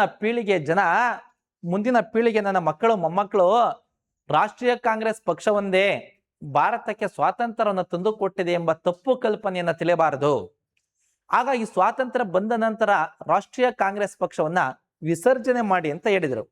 ಆದ್ರೆ ನಮ್ಮ ತಾತ 1948 ಜನವರಿ 30ನೇ ತಾರೀಕು ನಾಥರಾಮ್ ಗೂಡ್ಸೆ ಅವರು ಗುಂಡಿಟ್ಟು ಕೊಲೆ ಮಾಡಿದ್ರಿಂದ ನಾವು 1948 ಅಲ್ಲಿಗೆ ಸ್ಟಾಪ್ ಮಾಡ್ಕೊಂಡಿದ್ದೀವಿ. ನಮ್ಮ ಇತಿಹಾಸದ ಆಧಾರದಂತೆ ಅಲ್ಲ ನಡೀತಾವೆ. ಈಗ ಎಷ್ಟನೇ ಅಧಿವೇಶನ ಇನ್ನೊಂದು ಮತ್ತೆ ಮಾಡ್ಕೊಂತಾರೆ. ಬಟ್ ನಮ್ಮ ಇತಿಹಾಸ ಎಲ್ಲಿಗೆ ಸ್ಟಾಪ್ ಆಗ್ತದೆ? 48ಕ್ಕೆ ಸ್ಟಾಪ್ ಆಗ್ತದೆ ವಿದ್ಯಾರ್ಥಿಗಳೇ. ಹಾಗಾಗಿ 1948ರ ಜೈಪುರ ಕಾಂಗ್ರೆಸ್ ಅಧಿವೇಶನದ ಕೊನೆಯ ಕಾಂಗ್ರೆಸ್ ಅಧಿವೇಶನದ ಅಧ್ಯಕ್ಷತೆಯನ್ನ ವಹಿಸಿಕೊಂಡಿದ್ದಂಥವರೇ ಪಟ್ಟಾಭಿ ಸೀತಾರಾಮಯ್ಯ. ಇವರು ಅಧ್ಯಕ್ಷತೆಯನ್ನು ವಹಿಸಿಕೊಂಡಿದ್ದಂಥ ಸಮಯದಲ್ಲಿ ದಕ್ಷಿಣ ಭಾರತದಲ್ಲಿ ಭಾಷೆಯ ಆಧಾರದ ಮೇಲೆ ರಾಜ್ಯಗಳನ್ನ ರಚನೆ ಮಾಡಬೇಕೆಂಬ ಕೂಗು ಹೆಚ್ಚು ಕಾಡ್ತಾ ಇತ್ತು, ಹೆಚ್ಚಿತ್ತು. ಇಂಥ ಒಂದು ಸಮಯದಲ್ಲಿಯೇ ಇದೇ ಜೈಪುರ ಕಾಂಗ್ರೆಸ್ ಅಧಿವೇಶನದಲ್ಲಿ ಪಟ್ಟಾಭಿ ಸೀತಾರಾಮಯ್ಯನವರ ನಾಯಕತ್ವದಲ್ಲಿ ಹಾಗಾದ್ರೆ ದಕ್ಷಿಣ ಭಾರತದಲ್ಲಿ ಹೇಗೆ ಭಾಷೆಯ ಆಧಾರದ ಮೇಲೆ ರಾಜ್ಯಗಳನ್ನು ರಚನೆ ಮಾಡಬೇಕು ಎಂಬ ಒಂದು ವರದಿನ ಸಿದ್ಧಪಡಿಸುವುದಕ್ಕಾಗಿ ಒಂದು ಆಯೋಗವನ್ನು ರಚನೆ ಮಾಡೋಣ ಅಂತ ಇದೇ ಜೈಪುರ ಕಾಂಗ್ರೆಸ್ ಅಧಿವೇಶನದಲ್ಲಿ ತೀರ್ಮಾನವನ್ನು ತೆಗೆದುಕೊಳ್ಳಲಾಯಿತು. ನಂತರ 1949ರಲ್ಲಿ ಜವಾಹರ್ಲಾಲ್ ನೆಹರು, ವಲ್ಲಭಭಾಯಿ ಪಟೇಲ್,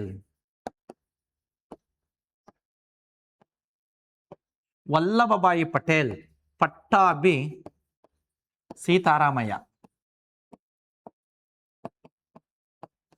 ನೋಡಿ, ಜವಾಹರ್ಲಾಲ್ ನೆಹರು, ವಲ್ಲಭಭಾಯಿ ಪಟೇಲ್, ಪಟ್ಟಾಭಿ ಸೀತಾರಾಮಯ್ಯ ಈ ಮೂರು ಜನರನ್ನ ಒಳಗೊಂಡಂತಹ JVP ಸಮಿತಿ 1949ರಲ್ಲಿ ರಚನೆಯಾಯಿತು. ಹಾಗಾದ್ರೆ ಈ ಒಂದು JVP ಸಮಿತಿ ಯಾವ ರಾಜ್ಯಗಳನ್ನ ಭಾಷೆಯ ಆಧಾರದ ಮೇಲೆ ವಿಂಗಡಣೆ ಮಾಡುವುದಕ್ಕಾಗಿ ರಚನೆ ಮಾಡಲಾಯಿತು? ಕರ್ನಾಟಕ, ಆಂಧ್ರ ಪ್ರದೇಶ, ಕೇರಳ ರಾಜ್ಯಗಳ ರಚನೆಗಾಗಿ ನೇಮಕ ಮಾಡಿದಂತ ಆಯೋಗವೇ JVP ಸಮಿತಿಯಾಗಿತ್ತು.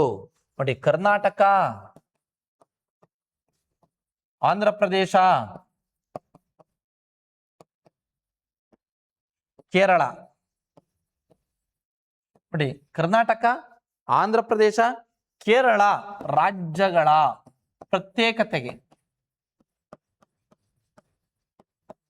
ಪ್ರತ್ಯೇಕತೆಗೆ ನೇಮಕ ಮಾಡಲಾಗಿತ್ತು. ನೋಡಿ, JVP ಸಮಿತಿಯನ್ನ ಯಾವ ರಾಜ್ಯಗಳ ಪ್ರತ್ಯೇಕತೆಗಾಗಿ ನೇಮಕ ಮಾಡಲಾಗಿತ್ತು? ಕರ್ನಾಟಕ, ಆಂಧ್ರ ಪ್ರದೇಶ, ಕೇರಳ ರಾಜ್ಯಗಳನ್ನ ರಚನೆ ಮಾಡುವುದಕ್ಕೋಸ್ಕರ ನೇಮಕ ಮಾಡಲಾಗಿತ್ತು. ಇಂಥ ಒಂದು ಸಮಯದಲ್ಲಿ ಈ ಆಂಧ್ರ ಪ್ರದೇಶವನ್ನ ಭಾಷಾವಾರು ಪ್ರಾಂತ್ಯವಾಗಿ ಆಂಧ್ರ ಪ್ರದೇಶವನ್ನ ರಚನೆ ಮಾಡಬೇಕೆಂದು ಆಂಧ್ರ ಪ್ರದೇಶದ ಪೊಟ್ಟಿ ಶ್ರೀರಾಮುಲು ಎಂಬುವರು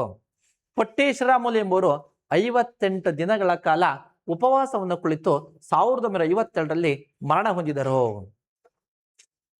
ನೋಡಿ, ಆಂಧ್ರ ಪ್ರದೇಶವನ್ನ ಭಾಷೆಯ ಆಧಾರದ ಮೇಲೆ ಆಂಧ್ರ ಪ್ರದೇಶ ರಾಜ್ಯವನ್ನ ರಚನೆ ಮಾಡಬೇಕು ಎಂದು ಪೊಟ್ಟಿ ಶ್ರೀರಾಮುಲು ಎಂಬುವರು 58 ದಿನಗಳ ಕಾಲ ಉಪವಾಸವನ್ನ ಮಾಡಿ ಮರಣ ಹೊಂದಿದ್ರು. ಆಗಲೇ 1952ರಲ್ಲಿ ಅವರು ಮರಣ ಹೊಂದಿದ್ರಿಂದ ದಂಗೆಗಳು ಜಾಸ್ತಿ ಆಗ್ತವೆ ಎಂಬ ಉದ್ದೇಶದಿಂದ 1953ರಲ್ಲಿ ಇಡೀ ಭಾರತ ದೇಶದಲ್ಲೇ ಪ್ರಪ್ರಥಮ ಬಾರಿಗೆ ಭಾಷೆಯ ಆಧಾರದ ಮೇಲೆ ಆಂಧ್ರ ಪ್ರದೇಶ ರಾಜ್ಯವನ್ನ ರಚನೆ ಮಾಡಲಾಯಿತು. ನೋಡಿ ವಿದ್ಯಾರ್ಥಿಗಳೇ, ಆಂಧ್ರ ಪ್ರದೇಶದ ರಾಜ್ಯ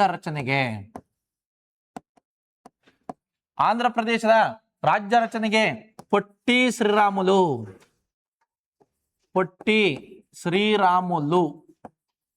ನೋಡಿ, ಪೊಟ್ಟಿ ಶ್ರೀರಾಮುಲು ಎಂಬುವರು 58 ದಿನಗಳ ಕಾಲ ನೋಡಿ 58 ದಿನಗಳ ಕಾಲ ಉಪವಾಸ ಕುಳಿತು 1952ರಲ್ಲಿ ಮರಣ ಹೊಂದಿದರು.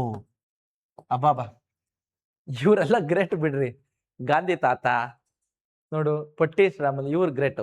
ನಮ್ಮ ತಾತ 21 ದಿನಗಳ ಕಾಲ ಉಪವಾಸ, ಇವರು 58 ದಿನ ಬಲ್ಟೆ ಹೋಗ್ಬಿಟ್ರು. ತಾತ ಹಂಗ ಬದುಕೆಂತು ಸ್ವಾತಂತ್ರ್ಯ ತಂದು ಕೊಡ್ತು. ನೋಡಿ, ಸ್ವಾತಂತ್ರ್ಯ ಬಂದ್ಮೇಲೆ ಇವ್ರು ಕೂತ್ಕೊಂಡ್ಬಿಟ್ಟವ್ರೆ. ತಾತನ ತರ ನಾನು ಕೂತ್ಕೊಂಡ್ಬಿಡ್ತೀನಿ, ಇರಪ್ಪ, ಇಲ್ಲ ಅಂದ್ರೆ ಇವ್ರು ಹೇಳಿದ ಮಾತು ಕೇಳಲ್ಲ ಅಂತ. ನೋಡಿ ವಿದ್ಯಾರ್ಥಿಗಳೇ, ಆಂಧ್ರ ಪ್ರದೇಶದ ರಾಜ್ಯ ರಚನೆಗೆ ಅಂದ್ರೆ ಭಾಷೆಯ ಆಧಾರದ ಮೇಲೆ ಆಂಧ್ರ ಪ್ರದೇಶವನ್ನ ರಾಜ್ಯ ರಚನೆ ಮಾಡಬೇಕೆಂಬ ಉದ್ದೇಶದಿಂದ ಪೊಟ್ಟಿ ಶ್ರೀರಾಮುಲು ಎಂಬುವರು 58 ದಿನಗಳ ಕಾಲ ಉಪವಾಸವನ್ನ ಕುಳಿತರು. ಉಪವಾಸವನ್ನು ಕುಳಿತು 1952ರಲ್ಲಿ ಮರಣ ಹೊಂದ್ಬಿಡ್ತಾರೆ.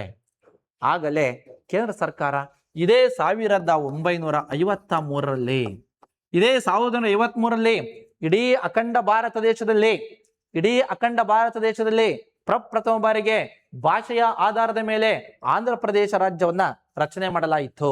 1953ರಲ್ಲಿ ಭಾರತದಲ್ಲಿ ಪ್ರಥಮ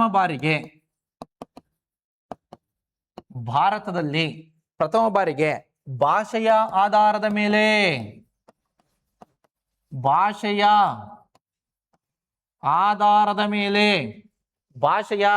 ಆಧಾರದ ಮೇಲೆ ಆಂಧ್ರ ಪ್ರದೇಶ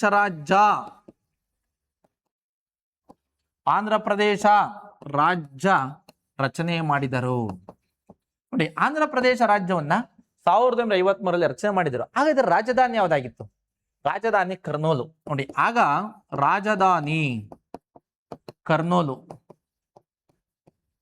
ನೋಡಿ, ಇವತ್ತು ಆಂಧ್ರ ಪ್ರದೇಶ ಎರಡು ವಿಭಾಗವಾಗಿದೆ, ಸೀಮಾಂಧ್ರ ಮತ್ತು ತೆಲಂಗಾಣ ಅಂತ. ಅದು ಅವ್ರು ಅಧ್ಯಯನ ಮಾಡಿಗಿಂತಾರೆ, ನಮಗೆ ಬೇಕಿಲ್ಲ ವಿದ್ಯಾರ್ಥಿಗಳೇ. ಹಂಗಾಗಿ ಇವತ್ತು ಎರಡಾಗಿದೆ ಅನ್ನಂಗಿಲ್ಲ ನೀವು. ಹಾಗಾಗಿ ಅಂದಿನ ರಾಜಧಾನಿ ಯಾವುದಾಗಿತ್ತು? ಕರ್ನೂಲು.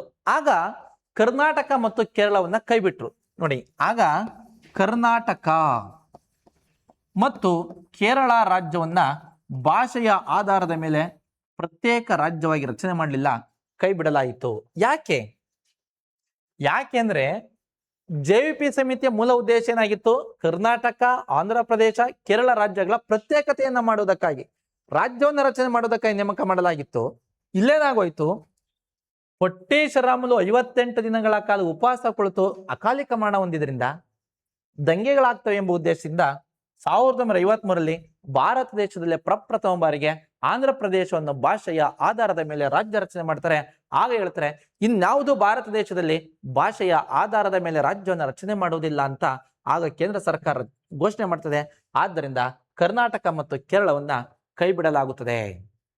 ಕೇರಳ ಮತ್ತು ಕರ್ನಾಟಕವನ್ನ ಕೈಬಿಟ್ಟಂತ ಒಂದು ಸಮಯದಲ್ಲಿ ಕಾಂಗ್ರೆಸ್ನ ಹಿರಿಯ ನಾಯಕರಾಗಿದ್ದಂತ ಅಂದಾನಪ್ಪ ದೊಡ್ಡಮೇಟಿಯವರು ತಮ್ಮ ಹುಟ್ಟೂರಾದಂತ ಧಾರವಾಡ ಜಿಲ್ಲೆಯ ಜಕ್ಕಲಿ ಎಂಬ ಗ್ರಾಮದಲ್ಲಿ ಕರ್ನಾಟಕ ರಾಜ್ಯವನ್ನ ರಚನೆ ಮಾಡಬೇಕೆಂದು ಉಪವಾಸಕ್ಕೆ ಕುಳಿತರು. ನೋಡಿ, ಆಗ ಕಾಂಗ್ರೆಸ್ನ ಹಿರಿಯ ನಾಯಕರಾಗಿದ್ದಂತ ಅಂದಾನಪ್ಪ ದೊಡ್ಡಮೇಟಿ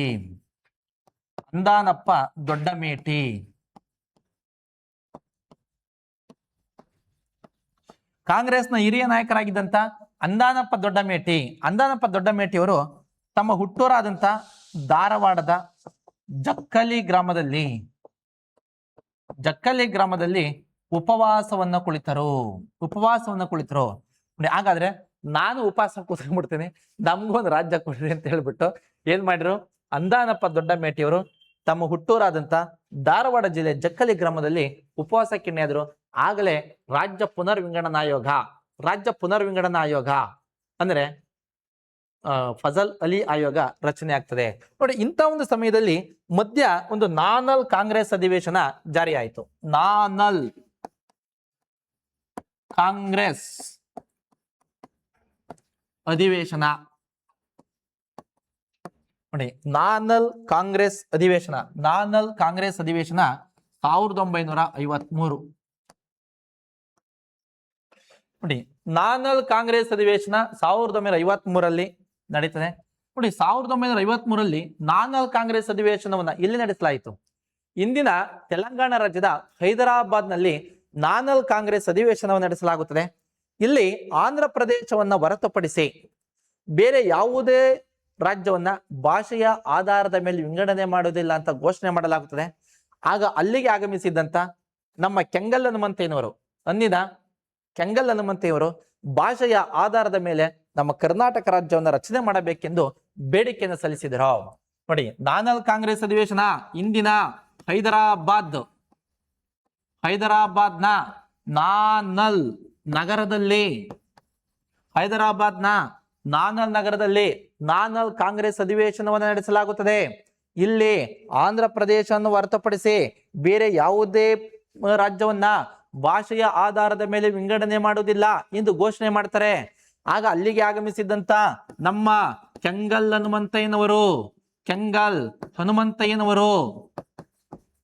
ಮುಖ್ಯಮಂತ್ರಿಗಳಾಗಿದ್ದಂತ ಕೆಂಗಲ್ ಹನುಮಂತಯ್ಯನವರು ಕೆಂಗಲ್ ಹನುಮಂತಯ್ಯನವರು ನಮ್ಮ ಭಾಷೆಯ ಆಧಾರದ ಮೇಲೆ ನಮ್ಮ ಕರ್ನಾಟಕವನ್ನ ರಾಜ್ಯವನ್ನ ನಮಗೆ ಮಾಡಿಕೊಡ್ರಿ ಅಂತ ಬೇಡಿಕೆಯನ್ನು ಸಲ್ಲಿಸ್ತಾರೆ. ಇಂಥ ಒಂದು ಸಮಯದಲ್ಲಿಯೇ ರಾಜ್ಯ ಪುನರ್ವಿಂಗಡನಾ ಆಯೋಗ ಫಜಲ್ ಅಲಿ ಆಯೋಗ ಜಾರಿಯಾಗುತ್ತದೆ. ರಾಜ್ಯ ಪುನರ್ವಿಂಗಡನಾ ಆಯೋಗ, ರಾಜ್ಯ ಪುನರ್ ವಿಂಗಡನಾ, ರಾಜ್ಯ ಪುನರ್ ವಿಂಗಡನಾ ಆಯೋಗ, ರಾಜ್ಯ ಪುನರ್ ವಿಂಗಡನಾ ಆಯೋಗ ಬಾರ್ ಫಜಲ್ ಅಲಿ ಆಯೋಗ 1953. ರಾಜ್ಯ ಪುನರ್ ವಿಂಗಡನಾ ಆಯೋಗ ಅಥವಾ ಫಜಲ್ ಅಲಿ ಆಯೋಗ 1953ರಲ್ಲಿ. ನೋಡಿ, ಕೇಂದ್ರ ಸರ್ಕಾರ ಭಾಷೆಯ ಆಧಾರದ ಮೇಲೆ ರಾಜ್ಯಗಳನ್ನ ವಿಂಗಡಣೆ ಮಾಡುವುದಕ್ಕಾಗಿ ಫಜಲ್ ಅಲಿ ಆಯೋಗವನ್ನು ನೇಮಕ ಮಾಡುತ್ತದೆ. ಯಾಕಪ್ಪ ಅಂತಂದ್ರೆ ನೋಡಿ, 1953ರಲ್ಲಿ ಭಾಷೆಯ ಆಧಾರದ ಮೇಲೆ ಭಾರತ ದೇಶದಲ್ಲೇ ಪ್ರಪ್ರಥಮ ಬಾರಿಗೆ ಆಂಧ್ರ ಪ್ರದೇಶ ರಾಜ್ಯವನ್ನು ರಚನೆ ಮಾಡಲಾಗುತ್ತದೆ. ಈ ಆಂಧ್ರ ಪ್ರದೇಶ ರಾಜ್ಯವನ್ನು ರಚನೆ ಮಾಡಿದಂತ ಸಮಯದಲ್ಲಿ ಕರ್ನಾಟಕ ಮತ್ತು ಕೇರಳವನ್ನ ಕೈ ಬಿಡಲಾಗುತ್ತದೆ.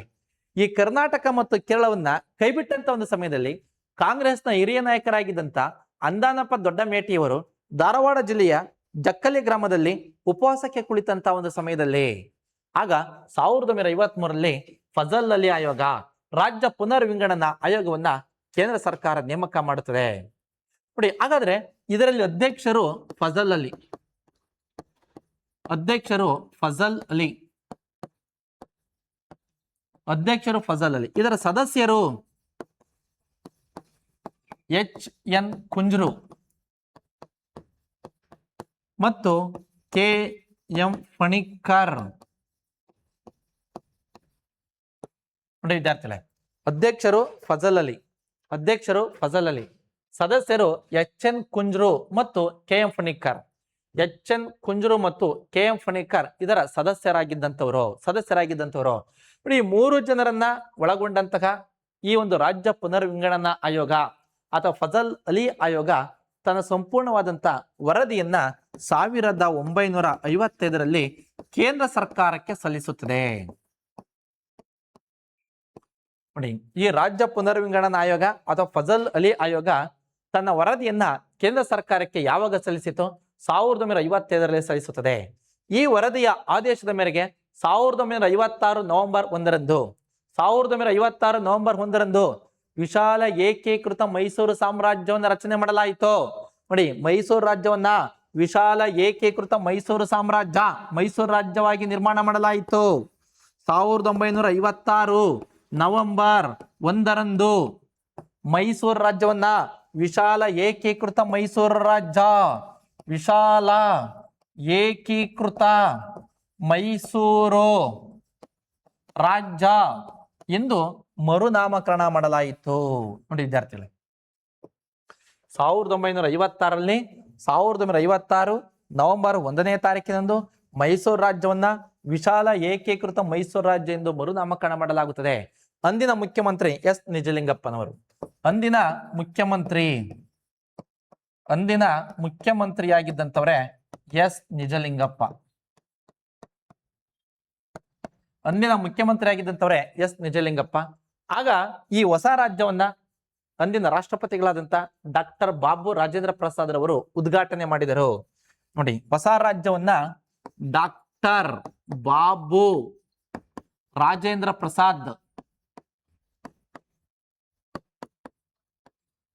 ಪ್ರಸಾದ್ ಉದ್ಘಾಟನೆ ಮಾಡಿದರು. ಡಾಕ್ಟರ್ ಬಾಬು ರಾಜೇಂದ್ರ ಪ್ರಸಾದ್ ರವರು ಹೊಸ ರಾಜ್ಯವನ್ನ ಅಂದ್ರೆ ವಿಶಾಲ ಏಕೀಕೃತ ಮೈಸೂರು ರಾಜ್ಯವನ್ನ ಉದ್ಘಾಟನೆ ಮಾಡಿದರು. ಆಗಲೇ 10ನೇ ಜಯಚಾಮರಾಜೇಂದ್ರ ಒಡೆಯರ್ ಅವರನ್ನ ರಾಜ್ಯಪಾಲರಾಗಿ ನೇಮಕ ಮಾಡಿದರು. 10ನೇ ಜಯಚಾಮರಾಜೇಂದ್ರ ಒಡೆಯರ್ ರವರನ್ನು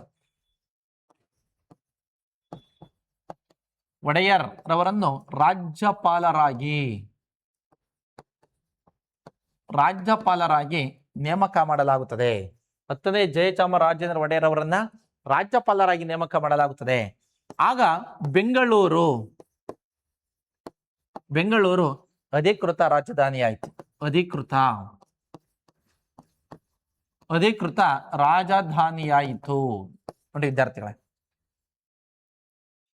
ರಾಜ್ಯ ಪುನರ್ವಿಂಗಡಣಾ ಆಯೋಗ ಅಥವಾ ಫಜಲ್ ಅಲಿ ಆಯೋಗ 1953ರಲ್ಲಿ, ಇದರ ಅಧ್ಯಕ್ಷರು ಫಜಲ್ ಅಲಿ, ಸದಸ್ಯರು ಎಚ್.ಎನ್. ಕುಂಜುರತ, ಕೆ.ಎಂ. ಫಣಿಕಾರ್. ಇವರು ವರದಿಯನ್ನು ಯಾವಾಗ ಕೇಂದ್ರ ಸರ್ಕಾರಕ್ಕೆ ಕೊಡ್ತಾರೆ? 1955ರಲ್ಲಿ. ಆಗ ಕೇಂದ್ರ ಸರ್ಕಾರ 1956 ನವೆಂಬರ್ 1ರಂದು ಮೈಸೂರು ರಾಜ್ಯವನ್ನ ವಿಶಾಲ ಏಕೀಕೃತ ಮೈಸೂರು ರಾಜ್ಯ ಎಂದು ಮರುನಾಮಕರಣ ಮಾಡಲಾಗುತ್ತದೆ. ಅಂದಿನ ಮುಖ್ಯಮಂತ್ರಿ ಆಗಿದ್ದಂಥವರೇ ಎಸ್ ನಿಜಲಿಂಗಪ್ಪ. ಆಗ ವಿಶಾಲ ಏಕೀಕರಣ ಮೈಸೂರು ರಾಜ್ಯವನ್ನ ಅಂದಿನ ರಾಷ್ಟ್ರಪತಿಗಳಾಗಿದ್ದಂತ ಡಾಕ್ಟರ್ ಬಾಬು ರಾಜೇಂದ್ರ ಪ್ರಸಾದ್ ರವರು ಉದ್ಘಾಟನೆ ಮಾಡಿದರು. 10ನೇ ಜಯಚಾಮರಾಜೇಂದ್ರ ಒಡೆಯರ್ ರಾಜ್ಯಪಾಲರನ್ನಾಗಿ ನೇಮಕ ಮಾಡಲಾಯಿತು. ಬೆಂಗಳೂರು ಅಧಿಕೃತ ರಾಜಧಾನಿಯಾಯಿತು. ಇಂಥ ಒಂದು ಸಮಯದಲ್ಲಿಯೇ ಅಖಿಲ ಕರ್ನಾಟಕ ರಾಜ್ಯ ನಿರ್ಮಾಣ ಪರಿಷತ್ತು ಸ್ಥಾಪನೆಯಾಯಿತು. ಅಖಿಲ ಕರ್ನಾಟಕ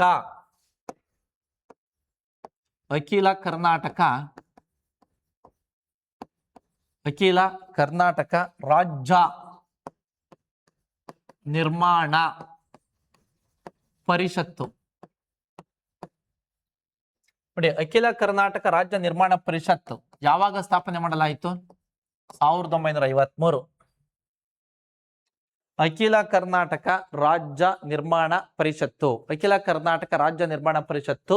1953ರಲ್ಲಿ ಸ್ಥಾಪನೆ ಮಾಡಲಾಯಿತು.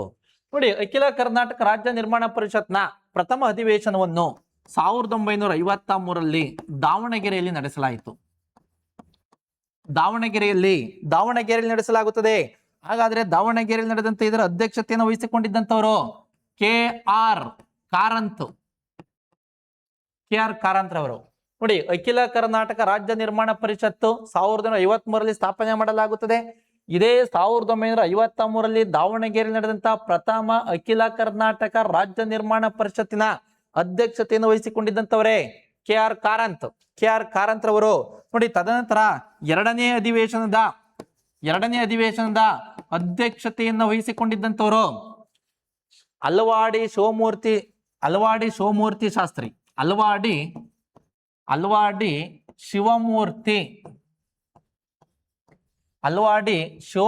ಶಾಸ್ತ್ರಿ. ಇವರು ಹಂಪೆಯಲ್ಲಿ ನಡೆದಂತ ಅಧಿವೇಶನದ ಅಧ್ಯಕ್ಷತೆಯನ್ನು ವಹಿಸಿಕೊಂಡಿದ್ದರು. ನೋಡಿ, 1953ರಲ್ಲೇ ದಾವಣಗೆರೆಯಲ್ಲಿ ನಡೆಸಲಾಗುತ್ತದೆ ಕೆ.ಆರ್. ಕಾರಂತ್ ರವರು. ನೋಡಿ, ನಂತರ ಎರಡನೇ ಅಧಿವೇಶನವನ್ನ ಹಂಪೆಯಲ್ಲಿ ನಡೆಸಲಾಗುತ್ತದೆ. ಇಲ್ಲಿನ ಅಧ್ಯಕ್ಷತೆಯನ್ನು ವಹಿಸಿಕೊಂಡಿದ್ದಂಥವ್ರು ಅಂದಾಗ ಅಲ್ವಾಡಿ ಶಿವಮೂರ್ತಿ ಶಾಸ್ತ್ರಿ ಅವರು. ನೋಡಿ, ಇಂಥ ಒಂದು ಸಮಯದಲ್ಲಿಗೆ ಎಲ್.ಎಸ್. ಮಿಶ್ರಾ ಸಮಿತಿಯನ್ನ ನೇಮಕ ಮಾಡಲಾಗುತ್ತದೆ. ಎಲ್.ಎಸ್. ಮಿಶ್ರಾ ಸಮಿತಿ 1953. ನೋಡಿ, ಎಲ್.ಎಸ್. ಮಿಶ್ರಾ ಸಮಿತಿಯನ್ನ 1953ರಲ್ಲಿ ಯಾಕೆ ಸ್ಥಾಪನೆ ಮಾಡಲಾಯಿತು, ನೇಮಕ ಮಾಡಲಾಯಿತು? ಅಂದಿನ ಮದ್ರಾಸ್ ಪ್ರಾಂತ್ಯಕ್ಕೆ ಸೇರ್ಪಡೆಯಾಗಿದ್ದಂತ ಬಳ್ಳಾರಿ ಮತ್ತು ನೀಲಗಿರಿ ಬೆಟ್ಟಗಳನ್ನ ಕರ್ನಾಟಕಕ್ಕೆ ಸೇರ್ಪಡೆ ಮಾಡಿಕೊಳ್ಳುವುದಕ್ಕೋಸ್ಕರ ನೇಮಕ ಮಾಡಲಾಗುತ್ತದೆ. ಬಟ್ ಆದ್ರೆ ಇದು ಈ ಎಲ್.ಎಸ್. ಮಿಶ್ರಾ ಸಮಿತಿ ಜಾರಿಯಾಗುವುದಿಲ್ಲ ವಿದ್ಯಾರ್ಥಿಗಳೇ, ಅದಂಗೆ ಕ್ಲೋಸ್ ಆಗ್ಬಿಡ್ತದೆ. ನೋಡಿ, ಎಲ್.ಎಸ್. ಮಿಶ್ರಾ ಸಮಿತಿಯನ್ನ 1953ರಲ್ಲಿ ಯಾಕೆ ಸ್ಥಾಪನೆ ಮಾಡಲಾಯಿತು? ಮದ್ರಾಸ್ ಪ್ರಾಂತ್ಯಕ್ಕೆ ಸೇರ್ಪಡೆಯಾಗಿದ್ದಂತಹ ಬಳ್ಳಾರಿ ಮತ್ತು ನೀಲಗಿರಿ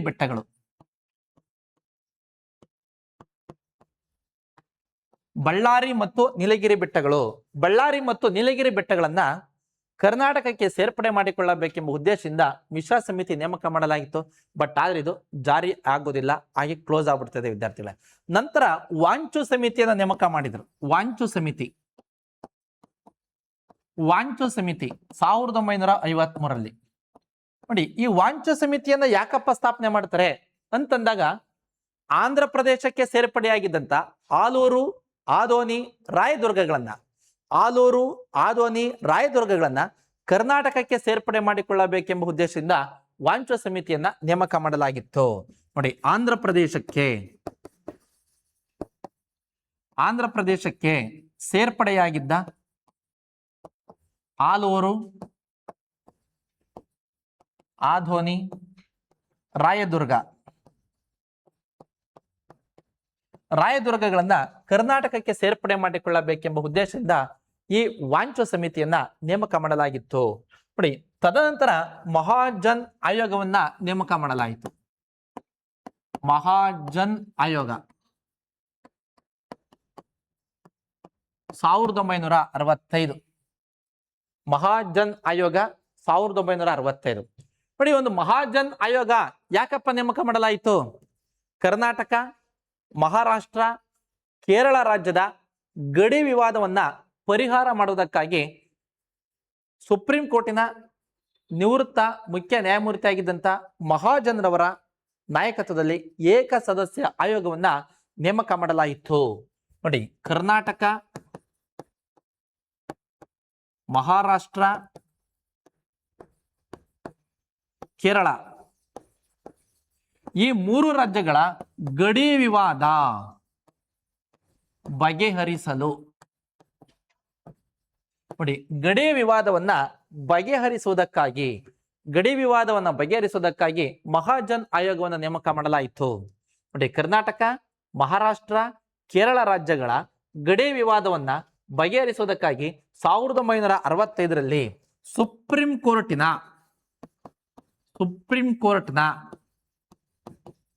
ನಿವೃತ್ತ ಮುಖ್ಯ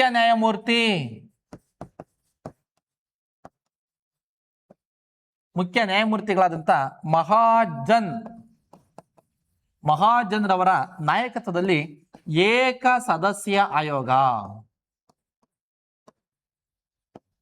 ನೋಡಿ, ಏಕ ಸದಸ್ಯ ಆಯೋಗವನ್ನ ನೇಮಕ ಮಾಡಲಾಗುತ್ತದೆ.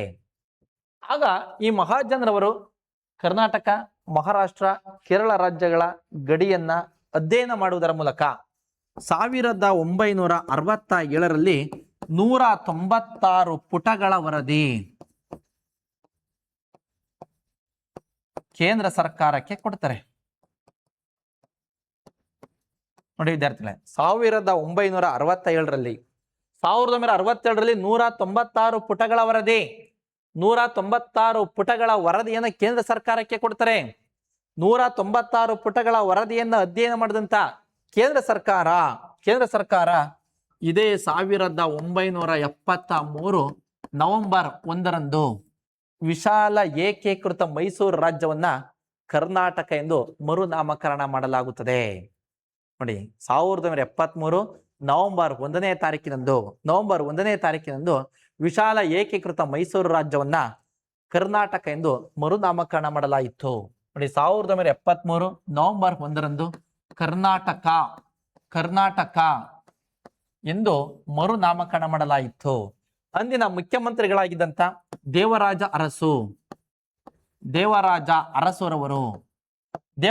ಅರಸುರವರು ಹಂಪೆಯಲ್ಲಿ ಕನ್ನಡ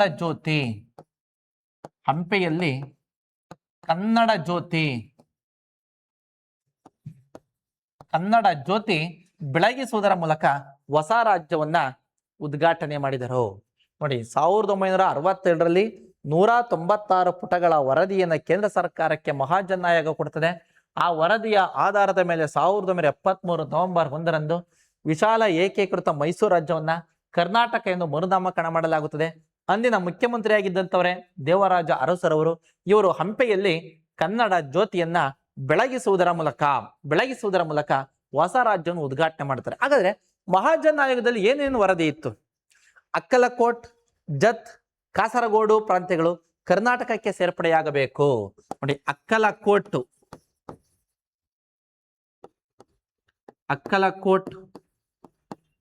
ಜತ್, ಕಾಸರಗೋಡು,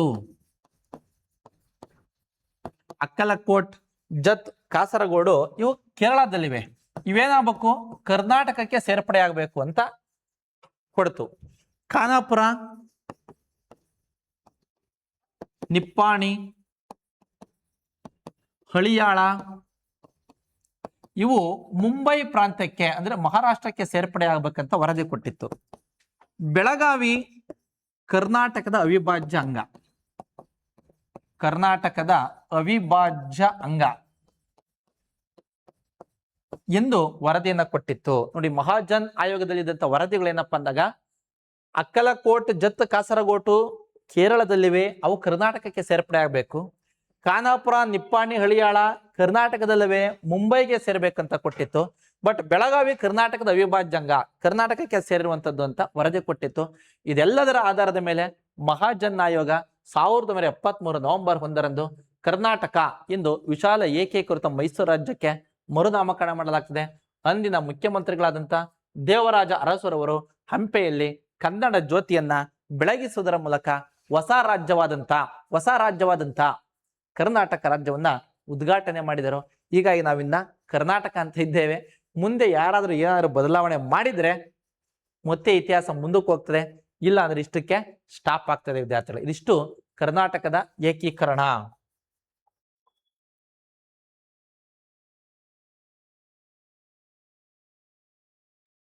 ನೋಡಿ ವಿದ್ಯಾರ್ಥಿಗಳು, ಇವೆಲ್ಲವನ್ನ ನೀವು ಅಧ್ಯಯನ ಮಾಡಿರ್ಬೇಕು. ಇವೆಲ್ಲ ನೀವು KS ಮೇನ್ಸ್ಗೆ ಬಹಳ ಅನುಕೂಲ ಆಗ್ತದೆ ವಿದ್ಯಾರ್ಥಿಗಳೇ.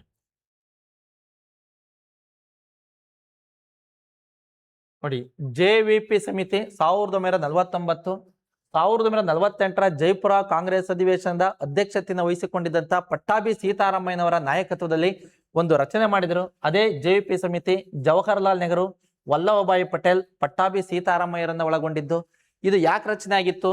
ಕರ್ನಾಟಕ, ಆಂಧ್ರ ಪ್ರದೇಶ, ಕೇರಳ ರಾಜ್ಯ ಪ್ರತ್ಯೇಕತೆಗಾಗಿ ರಚನೆ ಮಾಡಲಾಗಿತ್ತು.